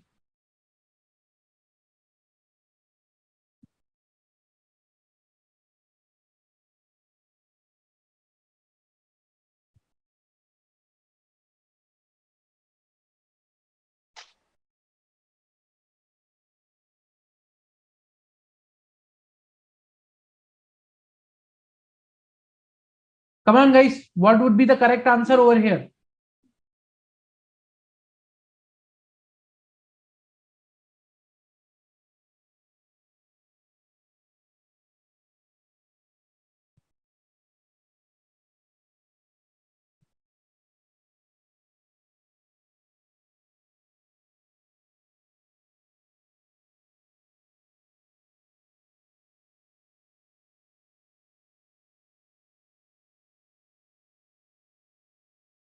What would be the correct option over here? Come on.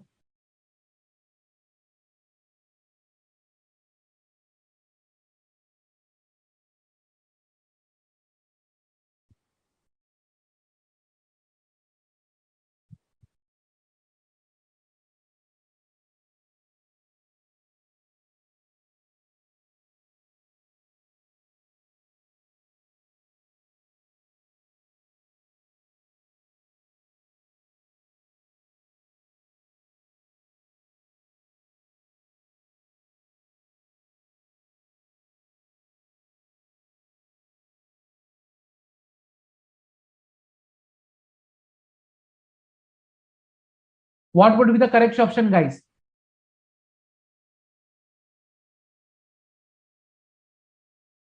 Very important to understand that. Very important. Good, Jay. So, see, we just now saw that particular section 288. Okay. Explanation to section 288. Over there, when we are talking about relative, okay. Over there, when we are talking about relative of any person referred in clause 1, 2, 3. Okay. Now we are talking about existing relative. Any relative of the person. That is, in case of a partnership firm, relative of any partner, okay, any partner of the firm. So I'll highlight over here. Being a firm, any partner of the firm, or any relative of any person referred above. So any relative of any partner of the firm. If that is the case, then he becomes disqualified from being appointed. But it is talked about partner, existing partner. If a person ceases to be a partner, he will not fall under the definition here. He will not fall under the provisions over here. So if I'm talking about a partner, he's an existing partner. Okay. In the current case over here, he is no longer a partner. He has retired from being a partner. He has retired from the firm. If you see, retired in March 2020, that is a year ago. In that case, if he has retired, then he is not a partner. And Hinkush and Associates will not be related to the firm, and they can be appointed because Mr. Raj is no longer be counted as a partner. So the correct option is D, not A, B, or C. Clear? Okay, good. Let's take up one another question. The question is, let's say same company, same firm, New India Trading Company, a partnership firm trading in FMCG, having turnover of 1.83 crores for the financial year 2021. For AY 22-23, they did not opt for the presumptive taxation under section 44 AD, unlike they did in AY 21-22. The total income declared for AY 22-23 was rupees 1 lakh. That's it. Okay. Below 2.5. Mr. Mansukh was of the opinion that they are not required to appoint tax auditor for AY 21-22. As the total income is less than, and there is no need for the no need under the provision of Income Tax Act 1961. Sorry, there is a typo over here. It is 22-23. Okay. Sorry, there was a typo. However, Mr. Sham was having a different opinion. Kindly guide both with respect to the applicability of the tax audit for New India Trading Company. So Mr. Sham is also a partner. Mr. Mansukh is also a partner. This is a scenario. So kindly guide whether tax audit is applicable or not.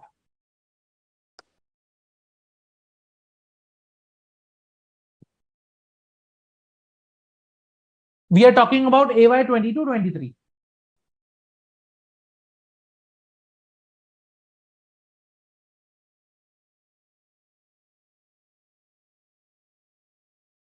Jani, I'll come to your question in a while.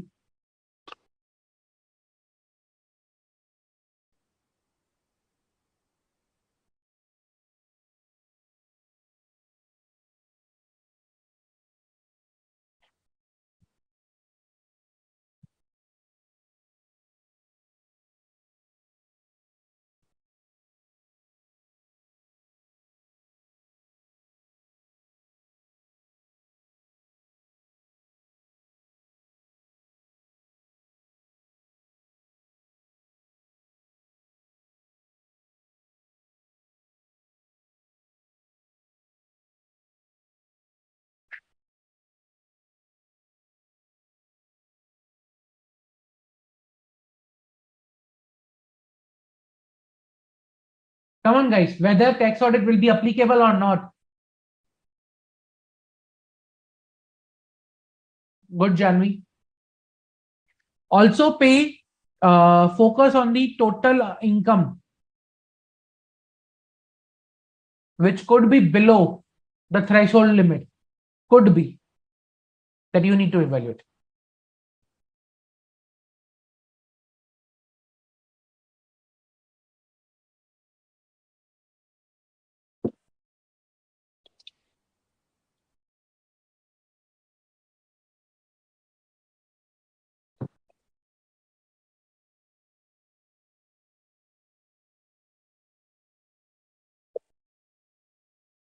Come on, guys.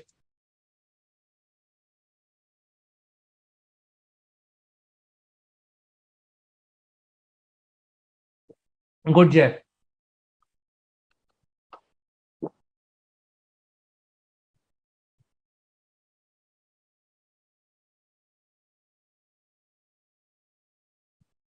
Come on. Whether tax audit is applicable or not.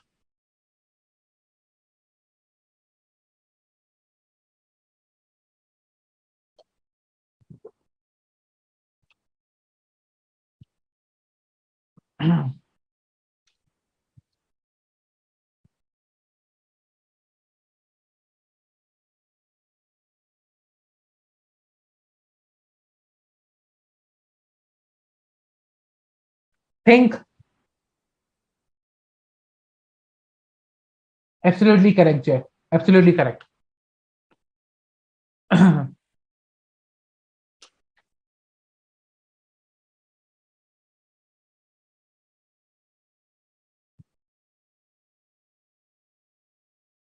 Think, guys, think whether tax audit will be applicable or not.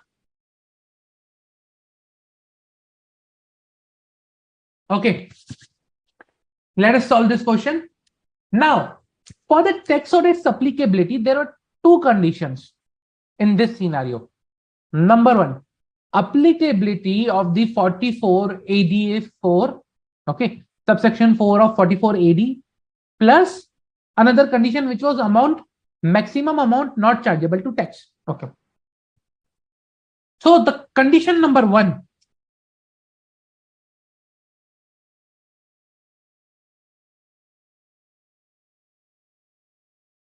applicability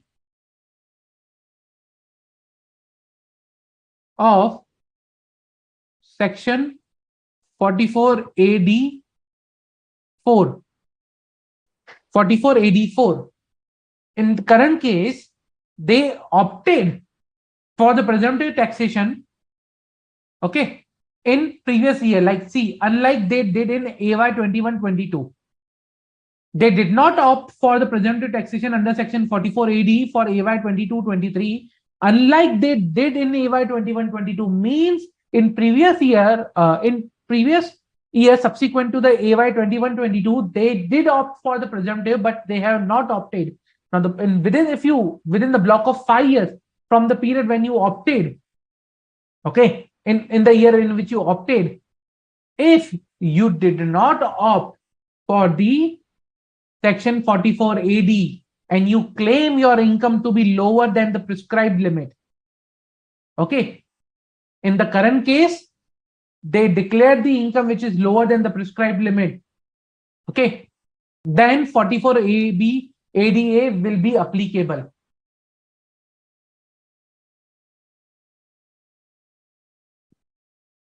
ADA will be applicable. So that is the case. It's applicable.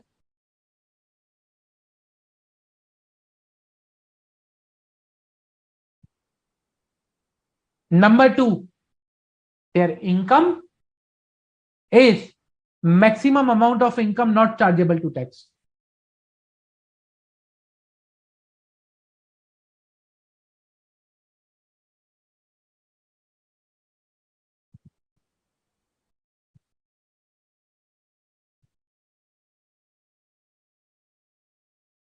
My total income should be greater than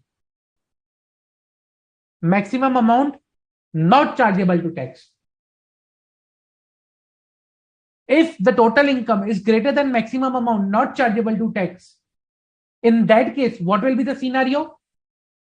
In that case, the audit will become applicable. If these two conditions are satisfied, there is an end between them. These two conditions are satisfied, then only I can, go for, I can say there is an application of tax audit. Now, maximum amount not chargeable to the tax for partnership firm is 0. There is no threshold, partnership income of partnership firm is taxable from ₹1 at the rate of 30%. In the current case, the maximum amount not chargeable to tax is ₹0, and the total income disclosed is ₹1 lakh, which is more than 0. Hence, both conditions are applicable or satisfied, I could say. As a result, there will be a tax audit. Now the question comes, you may ask me a question, or you think, okay, why not the limit of 1 CR will be applicable? The limit of 1 CR was given in the provision also. So let's go to the provision and read. You may ask this question, okay, in the first A, we were referring to exceed 1 crore in any previous year.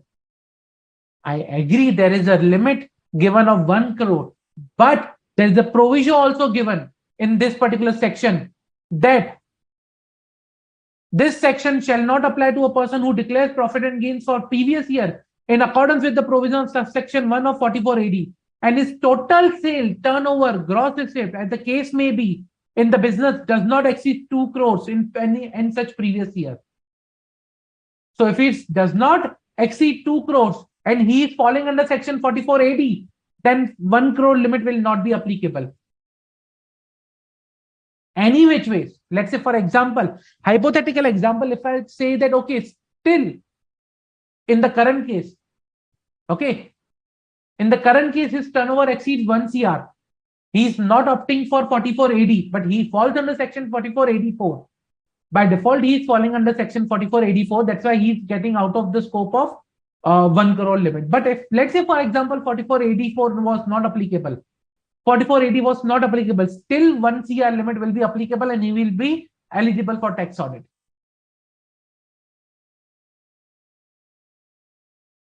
Clear? In both of the scenarios, tax audit will be applicable.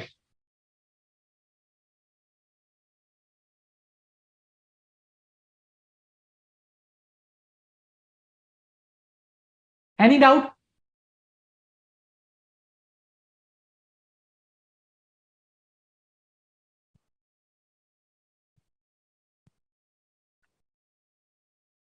Now someone will question to me, why you are applying first 4480, not the 1 crore limit? So there is a rule of law. Specifics are applied first as a general. Clause A is a general clause, but the provision which is given over here is a specific clause. So specific provisions are applied first, then the general one. They precede the general one. Same way over here also, the specific, that's a 44 AD application, will be checked first, then the general 1 CR.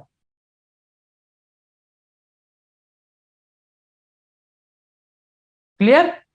So tax audit will be applicable in the current case.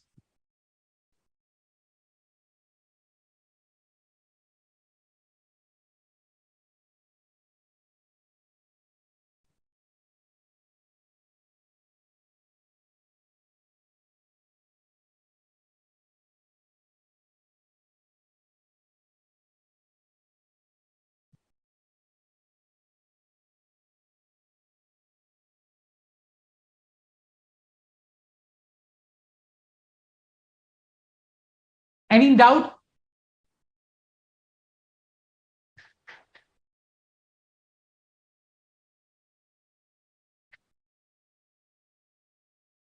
Okay. Now we are clear with I hope we are clear with the section 44 AB's requirement, including 44 AD. Okay, fine. If you are clear, fine. Now I'll come to the requirement of Rule 6G, the prescribed form and the prescribed particulars that we are required to report that we saw. Rule 6G talks about that how and in which form we are required to report. Let us see. So what Rule 60 says that the report of audit of the accounts of a person required to be furnished under Section 44AB shall, in the case of person who carries on business or profession and who is required or under any other law to get his account audited, to be in Form 3CA. In case of a person who carries on business or profession but not being a person referred to Clause A, will be Form 3CB. Two forms, Form 3CA and Form 3CB. Second, the particulars which are required to be furnished under Section 44AB shall be Form 3CD. So, particulars shall be in Form 3CD. Now, there is any additional requirement that the report of audit furnished under this rule may be revised by a person by getting a revised report of audit from an accountant, duly signed and verified by such accountant, and furnish it before the end of the relevant assessment year for which report pertains. If there is payment by such person after furnishing the report under Subrule 1, Subrule 2, okay, which necessitates the recalculation of disallowance under Section 40 or 43B. So there is a specific requirement. If there is a recalculation under Section 40 or 43B, then only the revision of the audit report can be possible. I'll cover that point later on, but just park it as of now that there is a revision possible, and we'll discuss the revision. So 44AB, now the audit report comes in Form 3CA and 3CB.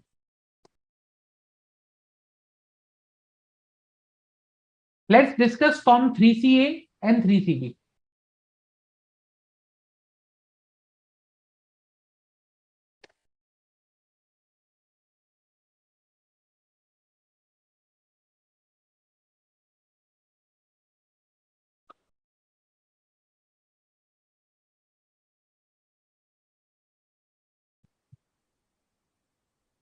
Now, just one thing, before I move to Form 3CA and 3CB over here, there is one question that I want to ask. If you guys don't have any doubt, okay. Now, the question is,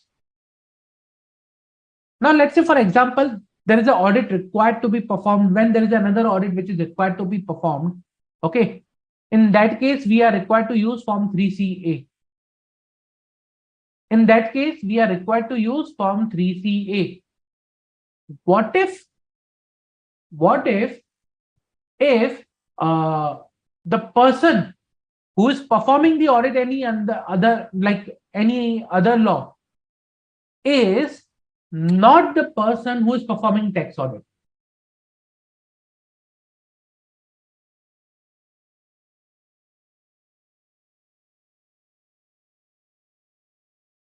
Or I could ask, let's say, for example, question number 1.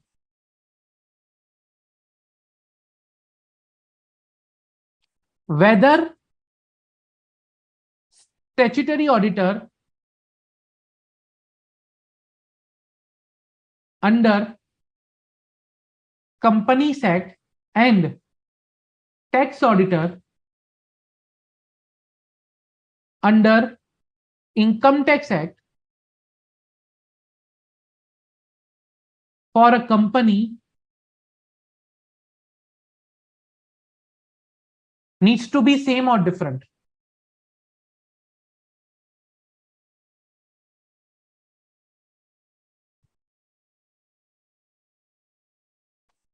So a statutory auditor under Companies Act and tax auditor under Income Tax Act for a company needs to be same or different. My first question. Am I required to appoint same tax auditor which was appointed as a statutory auditor, or it can be different?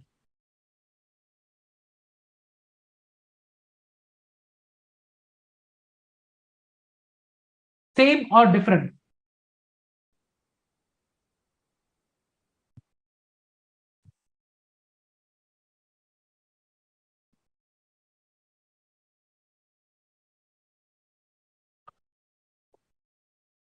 Come on, guys.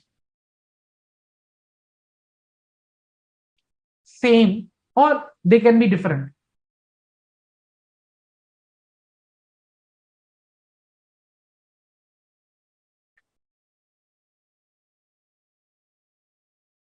Let's say I'll take it two examples, same and different. Okay. If it is same or if it is different. Now, if I say it is the same, then I can understand that the same person will issue report under section 143 plus form 3CA. Okay. If it is the same, let's say hypothetical example. If the person is different, then the stat auditor will issue report under section 143. Now, what about tax auditor? How he can issue 3CA? Because he has not done the audit under statutory, law. So can he issue a report under form 3CA or he needs to issue under 3CB?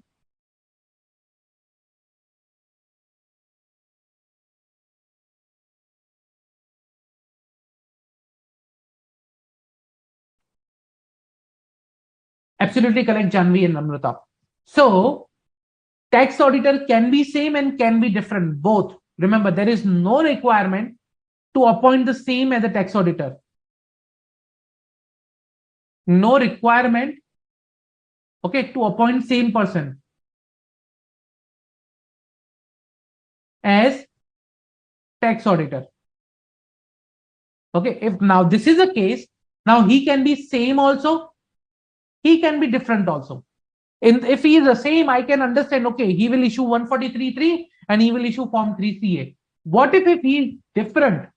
What is in this case? If he is different, then what will be the scenario? Will he issue form 3CA or form 3CB? If he is different, like the tax auditor is different, stat auditor is different, then tax auditor has not done the audit. Audit was done by the statutory audit. My compliance is there. But if he has not done the audit, so whether he is required to issue in form 3C or 3CB. Come on, guys.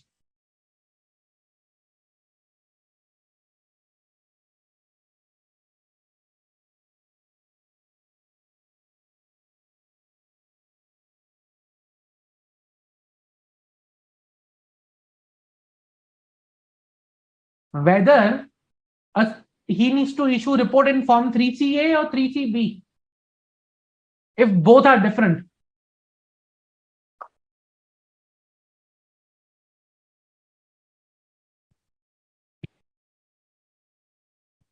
Because 143.3 or issue a report under 143 was issued by another auditor.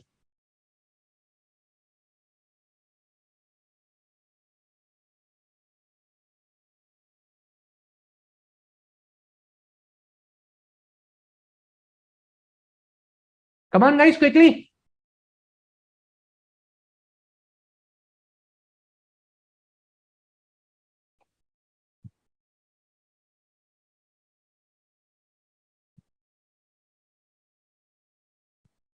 So the answer to this question lies with the provision itself.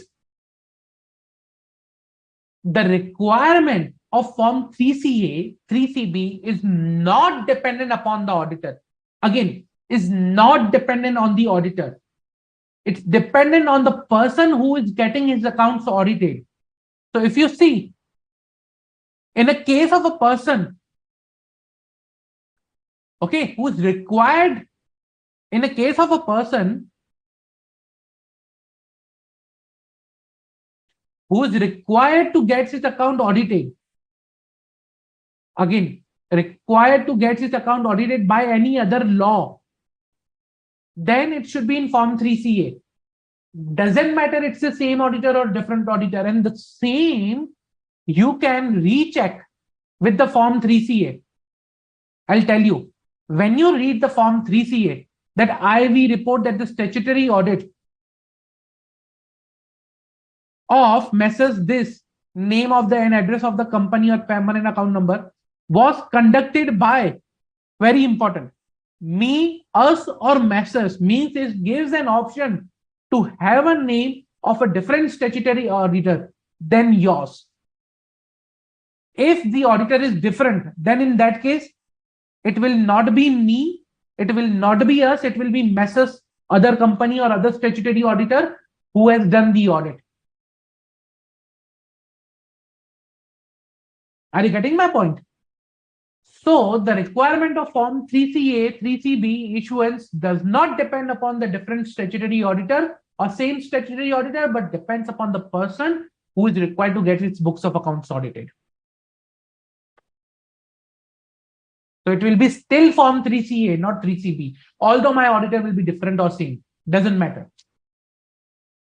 So Form 3CA says that, okay, if it is being conducted, then the name of the auditor in pursuant to which act, the details of that act, and I or we annex here to a copy of my, our, or their audit report. So in the case when there is a different audit, I will cut out the word my and our. I will add their audit report dated this, along with the copy of each the audited profit and loss account or income or expenditure for the period beginning from dash to the ending, the audited balance sheet asset, and the documents declared by the said act to be part or annexed to the profit and loss account, income or expenditure account of the balance sheet. So let's say, for example, hypothetical example, ABC and company charter account, I or we report that the statutory audit of Messrs. Let's say ABC Limited, with the address, permanent account number, and everything, was conducted by XYZ and company in pursuance of the provisions of Companies Act. And I and we, I'll cut because we are also a firm. So we annex here to a copy of their audit report dated, let's say, 06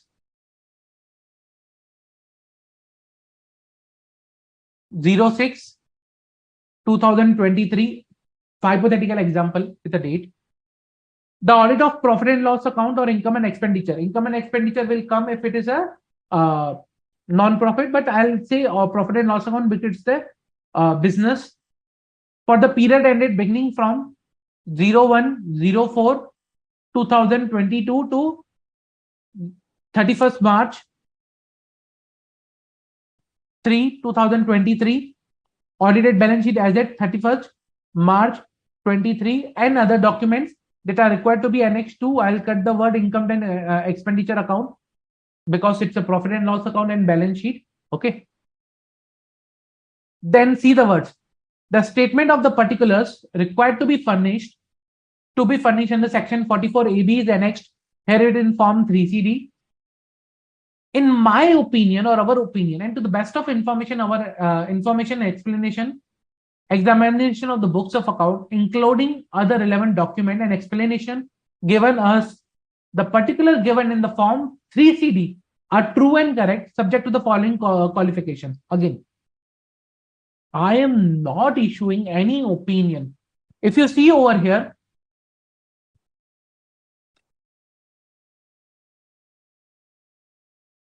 no opinion is issued on books or accounts by tax auditor. Point to be noted that there is no opinion issued. If you see the audit report, I'm not issuing any opinion on my books of account, on the books of account of assessee, because that is already being done by someone else. And that's the provision talks about that, okay, it is sufficient if he has done the audit. You are not required to audit again. You are not required to issue opinion again. But the particulars you are required to submit should be true and correct. the particulars that are required to be submitted in Form 3CD should be true and correct. And that's where the provision that I was discussing, that there is no requirement of the audit, but there's a requirement to issue audit report and the requirement to issue the particulars. And that should be correct. And the observations, if any, over here are observations pertaining to Form 3CD.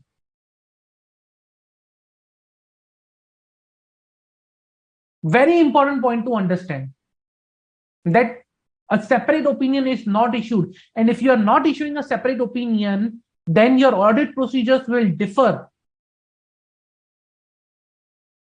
Your audit procedures will differ.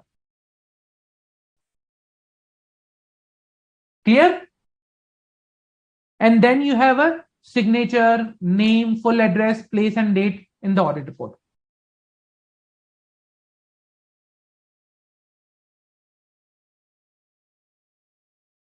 Any doubt?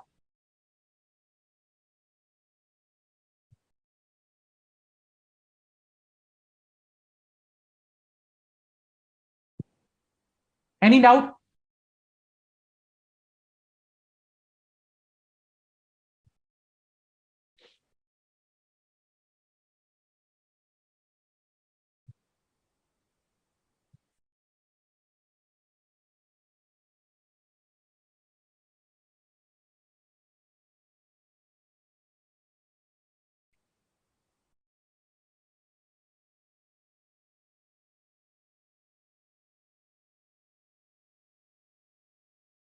Any doubt, guys?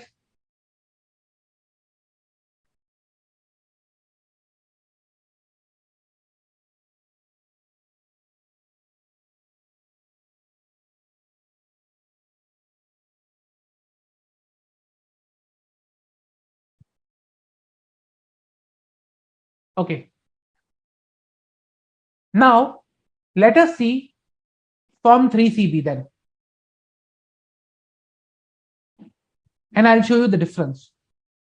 If you read the Form 3CB, it says that we have examined the balance sheet as on this, the profit and loss account or income and expenditure account for the period beginning from this and ending on this, attached herewith of that company or address and PAN.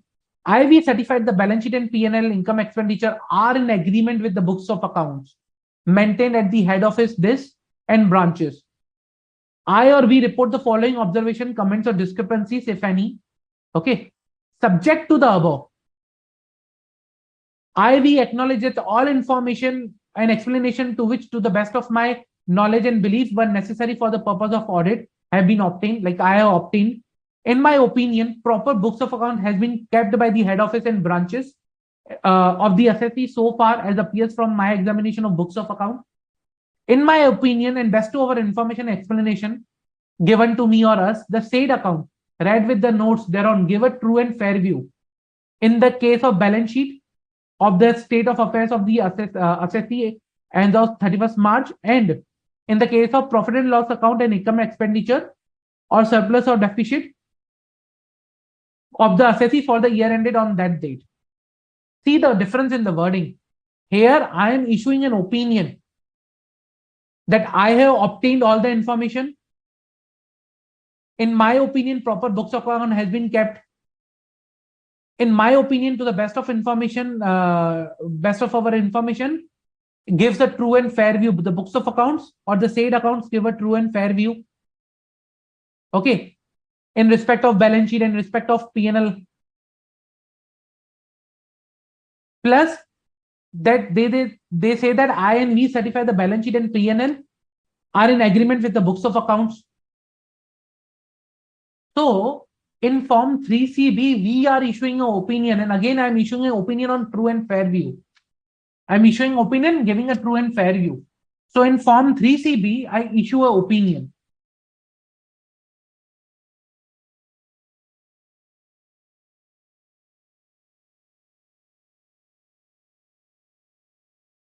So tax auditor issues an opinion.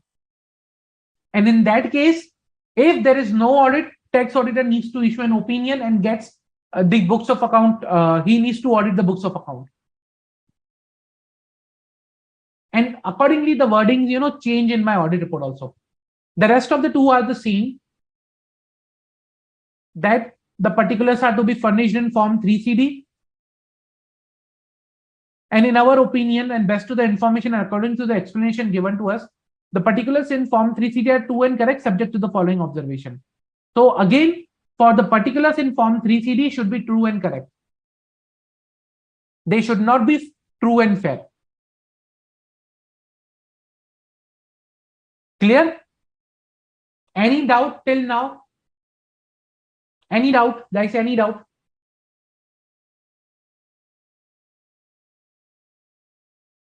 Then you have a signature and everything, signature, name, full address, membership number, all those details which are required to be kept at the bottom.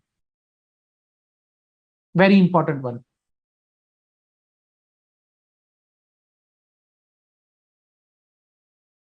Any doubt, guys, till now?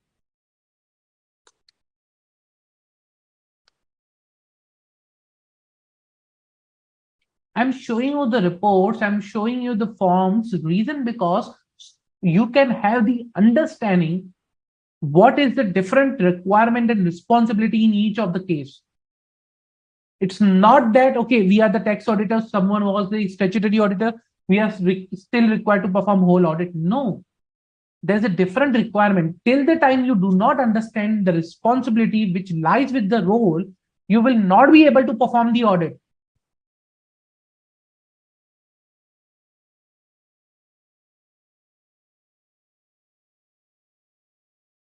So now the question comes is that whether in tax audit, are we required to give an true and fair view or true and correct view?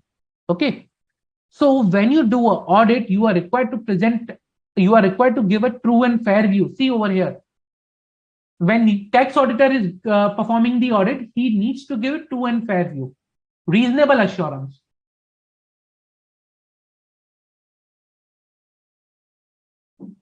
But when I'm providing a particulars in Form 3CD, it should be correct. Absolute assurance.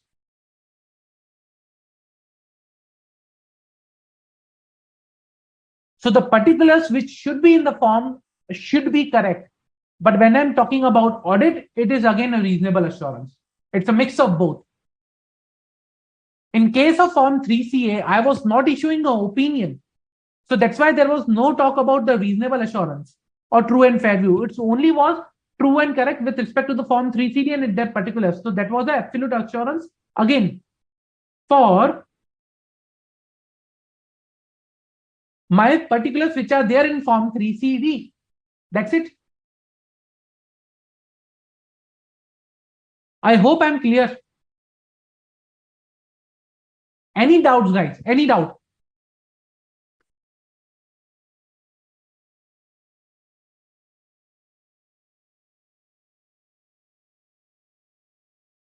No? Okay. If no doubts, then guys, I'll request, please also go through with the lectures and the notes which are there, study material of the same topic before start of the lecture. Reason because it will enhance your understanding about the concept that we are going to discuss. Number two, please provide the feedback through the app, through portal, so that we can understand whether you are liking the lectures, whether you need something additional, whether you need something more from us, so that we can cater your requirements. These whole sessions are made available by ICI so that you can prepare for your exam in the best way. You can practice, you can understand the concept. So please take benefit of these lectures. Please participate and provide your feedback. That is very important. Your feedback is valuable to us. Okay. So guys, what we will do in next lecture is we will continue with Form 3CD. We will have a detailed case study on Form 3CD, a lot of questions on Form 3CD. Okay, with the help of which we will be clearing the concepts and the reporting requirement of Form 3CD. So be prepared, with the with the reading of Form 3CD at least, please. A request so that when I will be discussing Form 3CD, you should be at least basic. You should be aware of the basic provisions or sections which are discussed, because I will not be discussing the provisions or sections which will be there, which are related, which are the provisions and sections of the Income Tax Act. Let's say, for example, there is a reporting requirement for the transactions that are part of Section 33, or there is something reporting requirement of, with respect to some royalty, Section 40, 43B. So I will not be discussing in detail those sections, but I will be discussing in detail the reporting of those transactions. So for that, I want you guys to be having an understanding of those sections. I will still provide some basic on around the section, but I will not be discussing in detail. Okay. So please be ready with that understanding, so that you can understand when we are discussing tax audit report or Form 3CD, you will be able to understand what we are discussing. Okay, guys. So if no further doubts, then thank you, guys. Thank you very much for your time and for participation. I'll see you in next lecture.